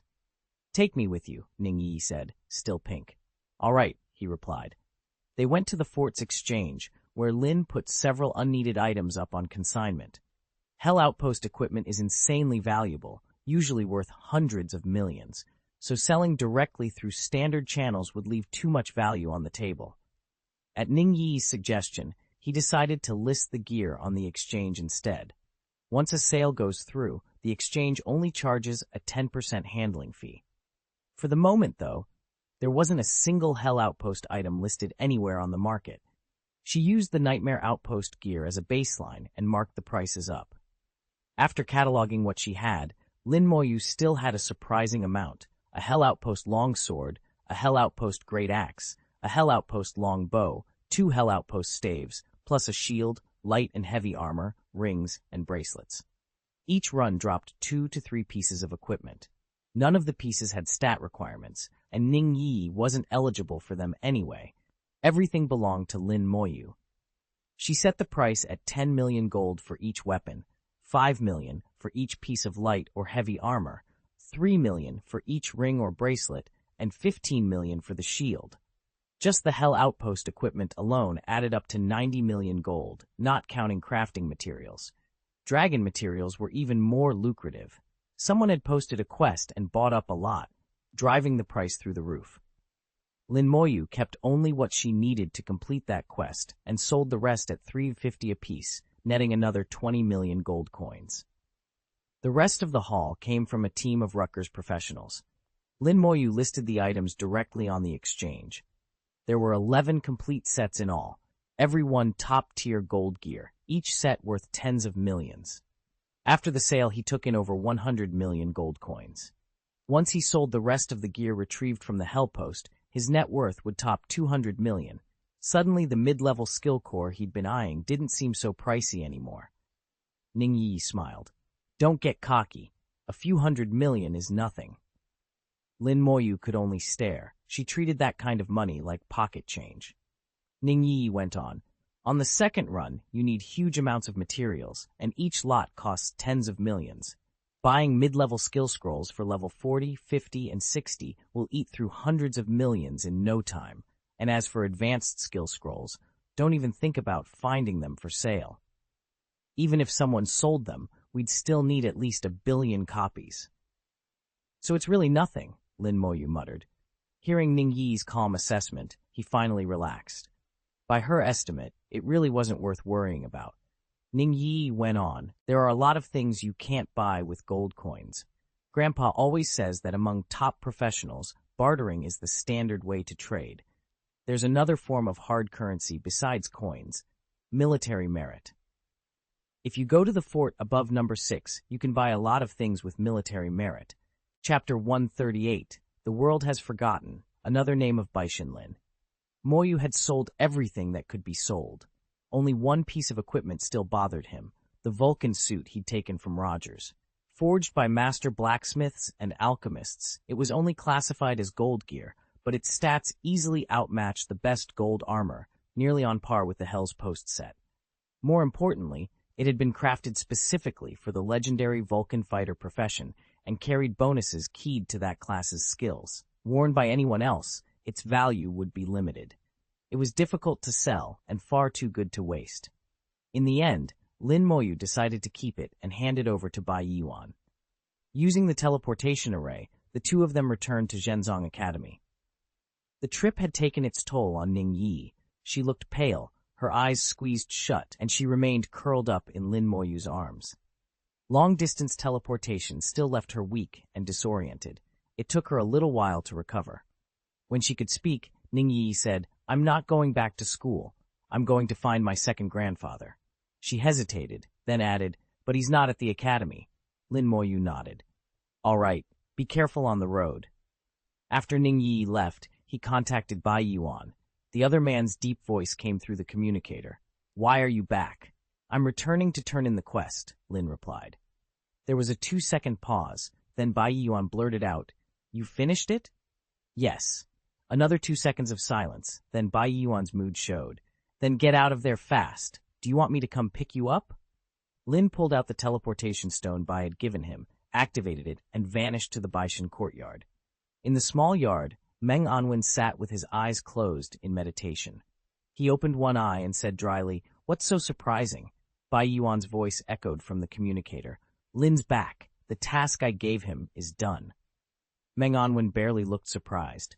"Isn't that expected? With his abilities, clearing a few more dungeons would be nothing.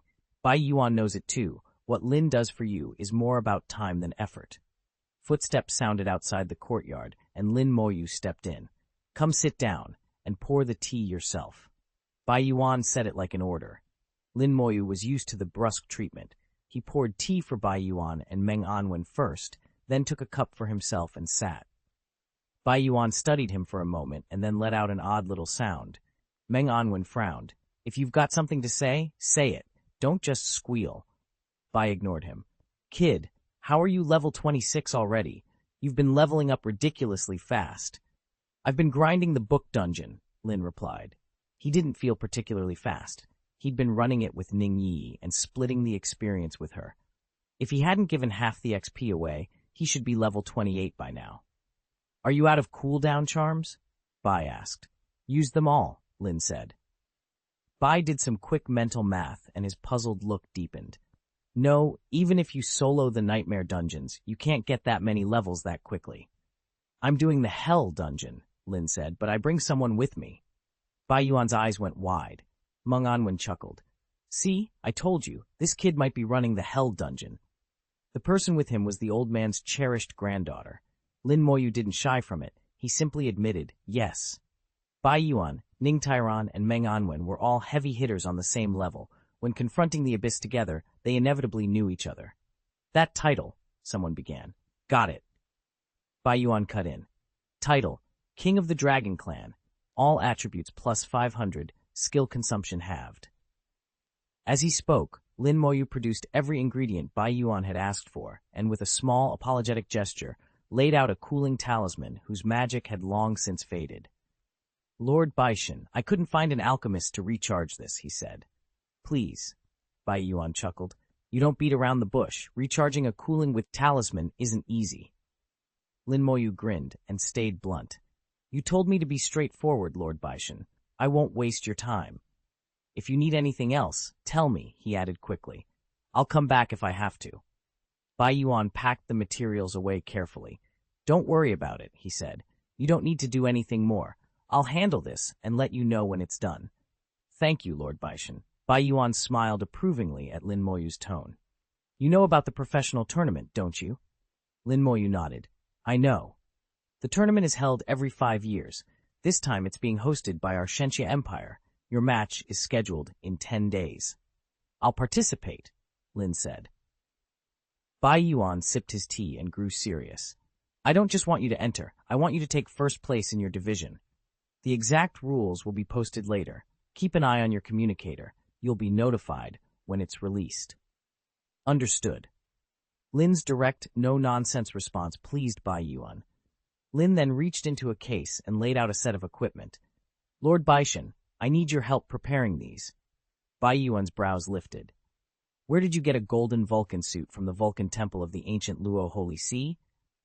Meng Anwen, watching with interest, leaned forward. I heard the Holy See gifted that suit to a fighter last year. You didn't take it from him, did you? Lin Moyu finished telling them what had happened. Bai Yuan frowned and fell silent, thinking. Meng Anwen snorted. Since when did you get so timid? Anyone who dares lay a hand on us deserves to die. What's more, he didn't even really die. And even if he had, we could raise the ancient Luo Holy See without blinking. Killing intent flared from Meng Anwen so fiercely it seemed to ripple through the Baishan courtyard, making the lanterns tremble. Bai Yuan cleared his throat twice. Enough. You're not Urha. You're not allowed to go around demolishing houses. Meng Anwen immediately shut up, though a grin tugged at the corner of Lin Moyu's mouth. The two of them were close enough that they could snap at each other like that and mean nothing by it. Bai Yuan sheathed his golden Vulcan armor and relaxed a little. Leave this to me. Don't worry, it's been years since I did something like this. I almost forgot the other name I go by. Lin Moyu felt a chill. The other name, White God. Baishan had once slipped into Little Bangzi country alone and fought his way all the way through. That battle had been earth-shattering. Many of the realm's top powerhouses tried to stop him, but none could. Baishan was terrifyingly strong. He slew 2 of the 3 greatest champions of Xiaobangzi country and came close to destroying the nation by himself. From that day on, people called him the God of Killing. Stories about him grew scarce over the years. In recent times, he had retreated into seclusion. Now, however, that cold, murderous intent had returned, and the ancient Luo Holy See was once again on the brink of disaster. After Lin Moyu left, Bai Yuan chuckled. I can't do this alone. I need Old Man Ning with me. Meng Anwen's voice was low. That wretch even dared threaten that Old Man Ning's beloved granddaughter would be left half-crippled if the ancient Luo Holy See isn't destroyed. Bai Yuan laughed. I'll go find Old Man Ning. Nuo Li Hao, you handle recharging the cooling amulet and take care of the tyrant's necklace as well. Understood. Meng Anwen agreed without hesitation. Half an hour later, over the ancient Luo Holy See, a colossal fireball formed in the sky.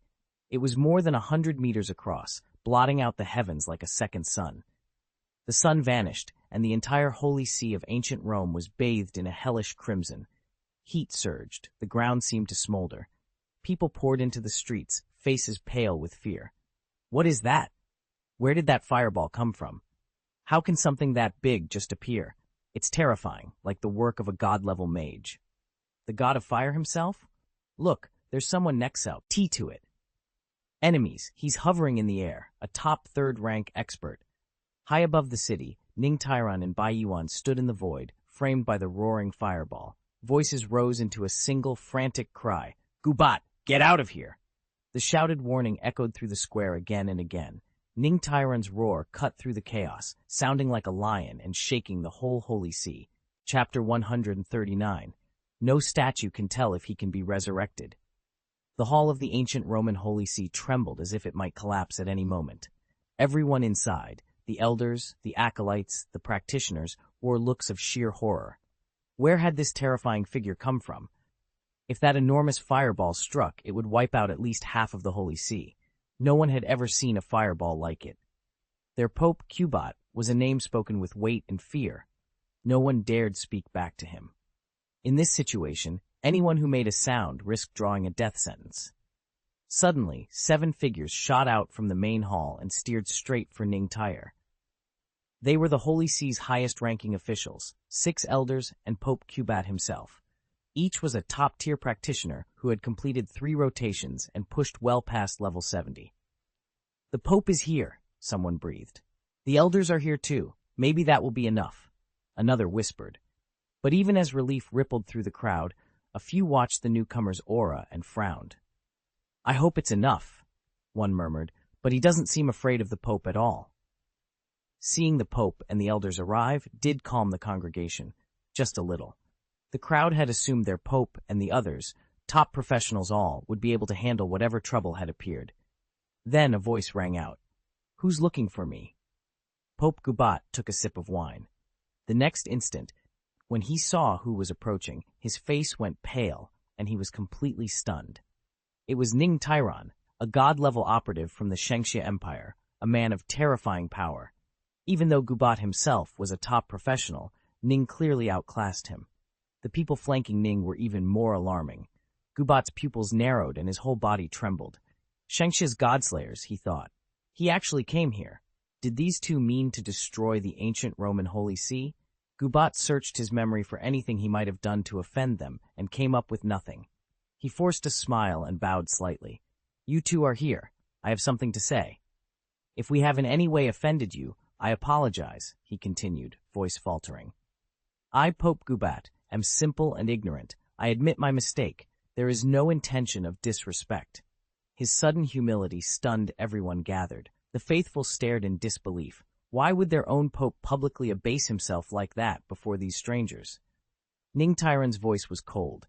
"There's a man named Rogers in your Holy See. Bring him out." In the ancient Roman Holy See, there were two great temples, water and fire. Rogers had awakened the Vulcan fighter class and been made a scion of the Vulcan temple, the temple's designated successor. Clearly, they were asking for Rogers.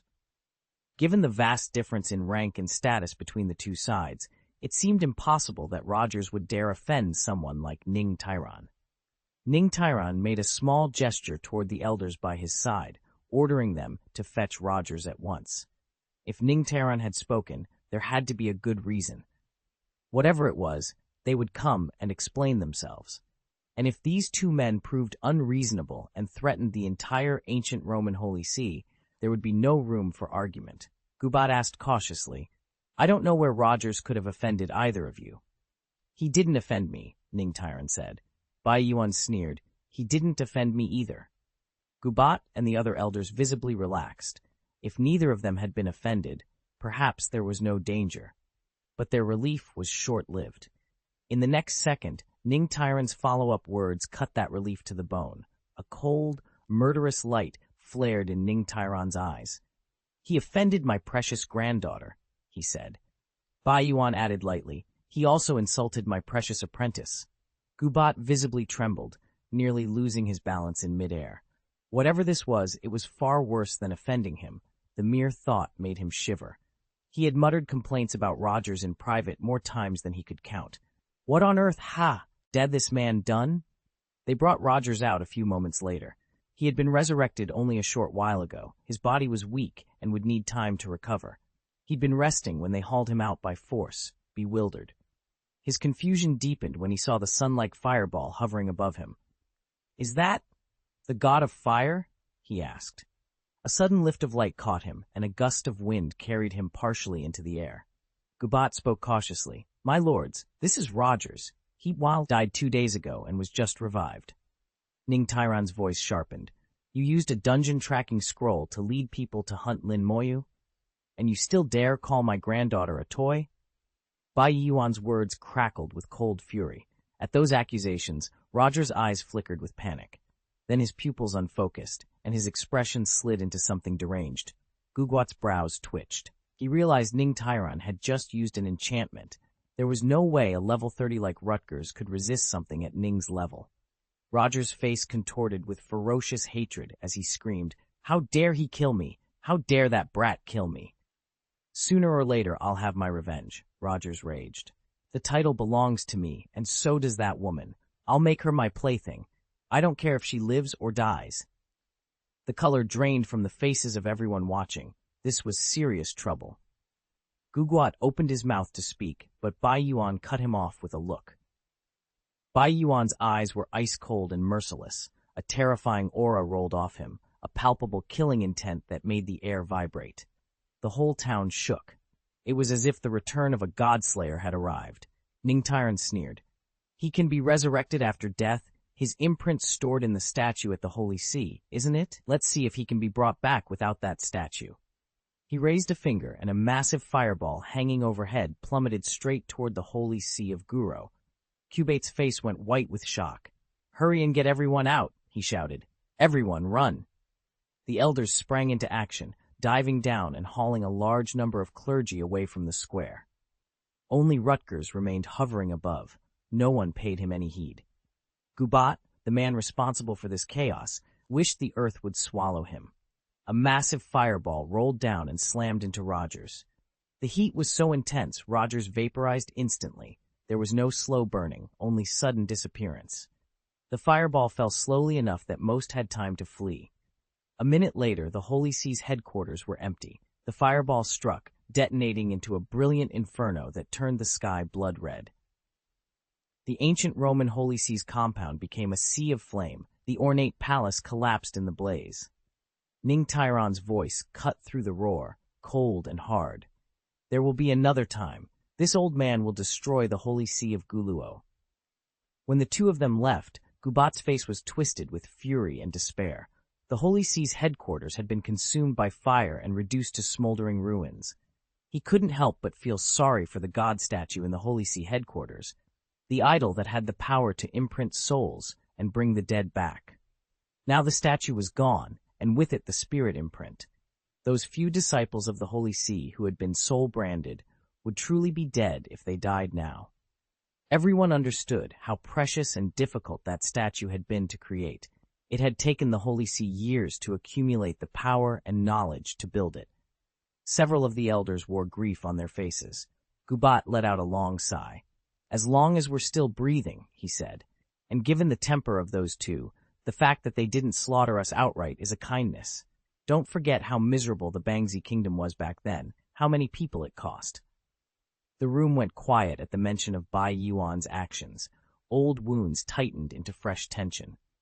Even so, many treated the loss as a grim mercy. The temple could be rebuilt if the people survived. That was the only consolation. Anger toward Rogers was unanimous. If he hadn't been involved, the Holy See of ancient Rome wouldn't have suffered this catastrophe. In Baishan's courtyard, Bai Yuan and Ning Tyron teleported back. Bai Yuan laughed as he stepped down. "Old man Ning," he said, teasing, "your temper's improved, huh? Could it be that you spoil your granddaughter too much?" Ning Tyron teased, puffing at his beard. "You're not the same as before," he added. "Back then, you would have slaughtered everyone in the Holy See of Guluo." Bai Yuan only smiled wider. "People mellow with age. It's better to accumulate virtue than to keep killing." He sat and poured himself a cup of tea. "Besides, the culprit's dead. It makes little difference whether we killed them or not. Leave them be, and they'll at least thin out some abyssal monsters." Ning Tyron sat as well, shaking his head. "You can say that now, and people might buy it. But why weren't you thinking that back in the Bangzi kingdom?" Bai Yuan laughed. "I was a different man then, hotter-tempered. Being around this fellow has certainly softened me." Meng Anwen closed his eyes theatrically. "Don't pin everything on me." With a small shrug, he tossed over a fully charged cooling amulet. "Fine. Here." "You move fast," Ning Tyron said approvingly. He produced a low-level cooling amulet that had been drained of energy and grinned. "Top this one off for me too, will you?" Chapter 140, Professional Contest, Flash Elementary Skill Scroll. At Xiajing Academy, the tutors were busy teaching the new intake. The students had covered the basics back in high school. Now the tutors were laying out more advanced material. They explained how skills worked and could be applied in practice for different professions, the distribution of dungeons around the world, boss classifications, and the various playstyles. They went over the situation in the abyss as well, the types of monsters that appeared there, and the precautions to take. In an institution of higher learning, students learned things that simply weren't available at the high school level. Lin Moyu decided to head to the library. He didn't have the time to sit through all of the tutor's lectures that day. Bai Yuan had already told him there were new tasks waiting that required knowledge about the abyss, so it made more sense for him to look up the information himself. Fortunately, everything the tutors covered was also available in the library's archives. The library's resources were tiered by grade. Accessing higher-level material required spending the appropriate number of points. Lin Moyu passed through the quiet stacks, the hush of the room broken only by the occasional rustle of pages and the soft footsteps of other students. He found a secluded table, logged into his account, and began pulling up the entries on abyssal ecology and combat precautions, ready to prepare himself for the assignments ahead. The library was full of students, but the room was quiet. Everyone sat with their heads down, absorbed in the stacks. As Lin Moyu stepped inside, a familiar voice called out in surprise. "Student Lin Moyu." Shu Han stood there, looking neat and composed as she greeted him. Lin returned a faint smile. What a coincidence. He had a good impression of Shu Han. She had helped him a lot back in the dungeon hall. In fact, she had been the first real friend he'd made since arriving at Xiajing Academy. Lin didn't have many friends, so he cherished the ones he had. "I'm earning points," Shu Han said with a businesslike smile. "Do you want a guide? I can show you around the library. It's not expensive, 100 points. "Fine." Lin Moyu handed over the points without hesitation. Shu Han's smile grew warmer. Student Lin is refreshingly straightforward. "All right, let me give you a quick tour." The Xiajing Academy library is divided into different sections: the skills section, the dungeon, instance section, the monsters section, the bosses section, and the abyss section, among others. The materials are also graded: elementary, intermediate, and advanced. Elementary corresponds to characters below level 40. Shu Han's quick explanation made the library's organization clear to Lin Moyu. Finding a specific file could take a long time if he searched by himself, but the real issue wasn't the cost. The school charged only 10 points to view a primary data copy. It was the sheer volume. The stacks were crammed with cabinets and shelves, and Lin felt a little overwhelmed. Shu Han gave a brief orientation, then grinned and asked, "What kind of information are you looking for, Lin?" "I want anything about the Abyss and the Yuan battlefield," Lin replied. Shu Han led him to the section where Abyss data was kept. The collection included everything: terrain maps of meta-battlefields, monster distributions, known weaknesses, and recommended precautions. He quickly pulled a handful of files and handed them to Lin. "Start with these," he said. The staff explained that primary data was intended for characters and abyssal creatures up to level 40. The records came in the form of data cards, readable only inside the library and not allowed to be taken out. "All right, Lin, just pick a seat and watch. I won't bother you." Shu Han left with a smile. The task was done, and he'd earned his 100 points. Lin Moyu found a quiet corner, sat down, and activated the card. A soft luminescent screen unfolded, projecting pages of text and vivid images that looked above, almost three-dimensional. He went through the files carefully, reading everything Shu Han had recommended. The materials were thorough. They covered the meta-battlefield, the distribution of monsters across regions, and the general level environments. As he absorbed the information, a mental map of the Yuan battlefield took shape. He learned that the Shenxia Empire's Eternal Great Wall was defended by 9 fortresses. Fortress number 9 sat deepest within the Yuan battlefield, dangerously close to the entrance of the Abyss. The area was notorious. Monster levels there were high, the Abyss's influence could be felt, and powerful abyssal creatures occasionally emerged to attack. Because of that, the region around Fortress number 9 was largely abandoned, save for occasional patrols and the most hardened defenders. Lin felt a chill as he pictured it. This was not a place for the inexperienced. He continued scrolling through the dossier, committing the layout and dangers of the battlefield to memory. Sector 9 was dangerously unstable, and skirmishes erupted constantly. Like the Shenxia Empire, very few nations had built fortresses deep within the Yuan battlefield, a fact that only underscored the Shenxia Empire's dominance. From the files he'd been reading, Lin Moyu pieced together the basics about the Abyss.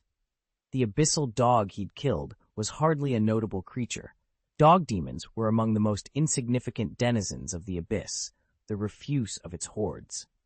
The so-called magic dogs were merely creatures bred by those dog demons, hardly even cannon fodder. Human knowledge barely scratched the surface of the Abyss. What was clear, though, was that its ranks were countless, and the Abyssal Demon King was immensely powerful. Otherwise, a top-tier figure like Beishan would have been consumed by it long ago. Night fell before he realized it. His communicator vibrated with a notification. the 100th professional contest. It's finally here. Lin Moyu set the data card aside. It had already begun downloading the full details of the professional contest. News of the professional competition pinged onto the communicators of professionals everywhere at the same time. This would be the 100th session of the tournament, held once every 5 years, a tradition stretching back 500 years. And with the Shangxia Empire hosting, the scale of this edition promised to be unprecedented. Messages flooded chat channels. Excitement exploded across the globe. Sign me up. I'm signing up right now. Send flowers. Send flowers. Hold on. Let's see what the prizes are first. I'm in. Those rewards look amazing. Hey, the championship prizes in every bracket are better than ever. I want it so badly. That night, the whole world buzzed with anticipation. Lin Moyu smiled as she read through the competition rules. There would be team events, individual events, and special challenge formats. Competitors would be grouped by level. For example, under 20, 20, 29, 30, 39, and so on. The game divided into 10 tiers overall. The 2 regular formats would be the individual and team competitions, with the challenges as additional special contests. The champion rewards for each bracket were extremely generous. Lin Moyu felt a little envious. The communicator's sharp ring sliced through the quiet of the library. Lin Moyu hurried out between the stacks. Yi, what's up? On the other end, Ning Yi's voice chimed like a lark. Did you see? The professional contest is about to start. Did you see the rewards? She went on, barely containing her excitement. Hee, let's form a team and sign up together. I'll come by tomorrow morning. Lin Moyu couldn't help smiling at her friend's enthusiasm. All right, the Shangxia Empire really went all out this time. For team contests below level 40, the champions of each bracket get an elementary flash skill scroll, an elementary magic potion, and 50 million gold. What caught Lin Moyu's eye most was the flash skill scroll. Those elementary flash scrolls were incredibly rare. You couldn't buy them in the exchange. Skill scrolls had to be crafted by enchanters, and the odds were brutal. Enchanters had to produce 10,000 ordinary primary skill scrolls before they even had a chance of creating a single elementary flash scroll. The primary flash skill scroll guarantees that a professional will instantly master a skill they haven't learned yet. That was exactly what Lin Moyu needed. There was also a primary magic potion included, sometimes called the Junior Magic Potion, which permanently adds 200 points to every base stat. 200 sounds small. It isn't even worth a single gold tier item on its own. But because it's added to your base attributes, it becomes much more valuable once you wear higher tier gear. From platinum equipment onward, many upgrades are calculated as percentages. The higher your base stats, the more those percentage bonuses translate into real power when you equip the gear. For the solo contest, the individual champion in each group under level 40 receives a primary magic potion. Each potion is single-use and non-transferable. By chance, both Lin Moyu and Ning Yi ended up with one. As for the Challenger League, its specific rules and rewards haven't been released yet. They'll be announced only when the competition begins.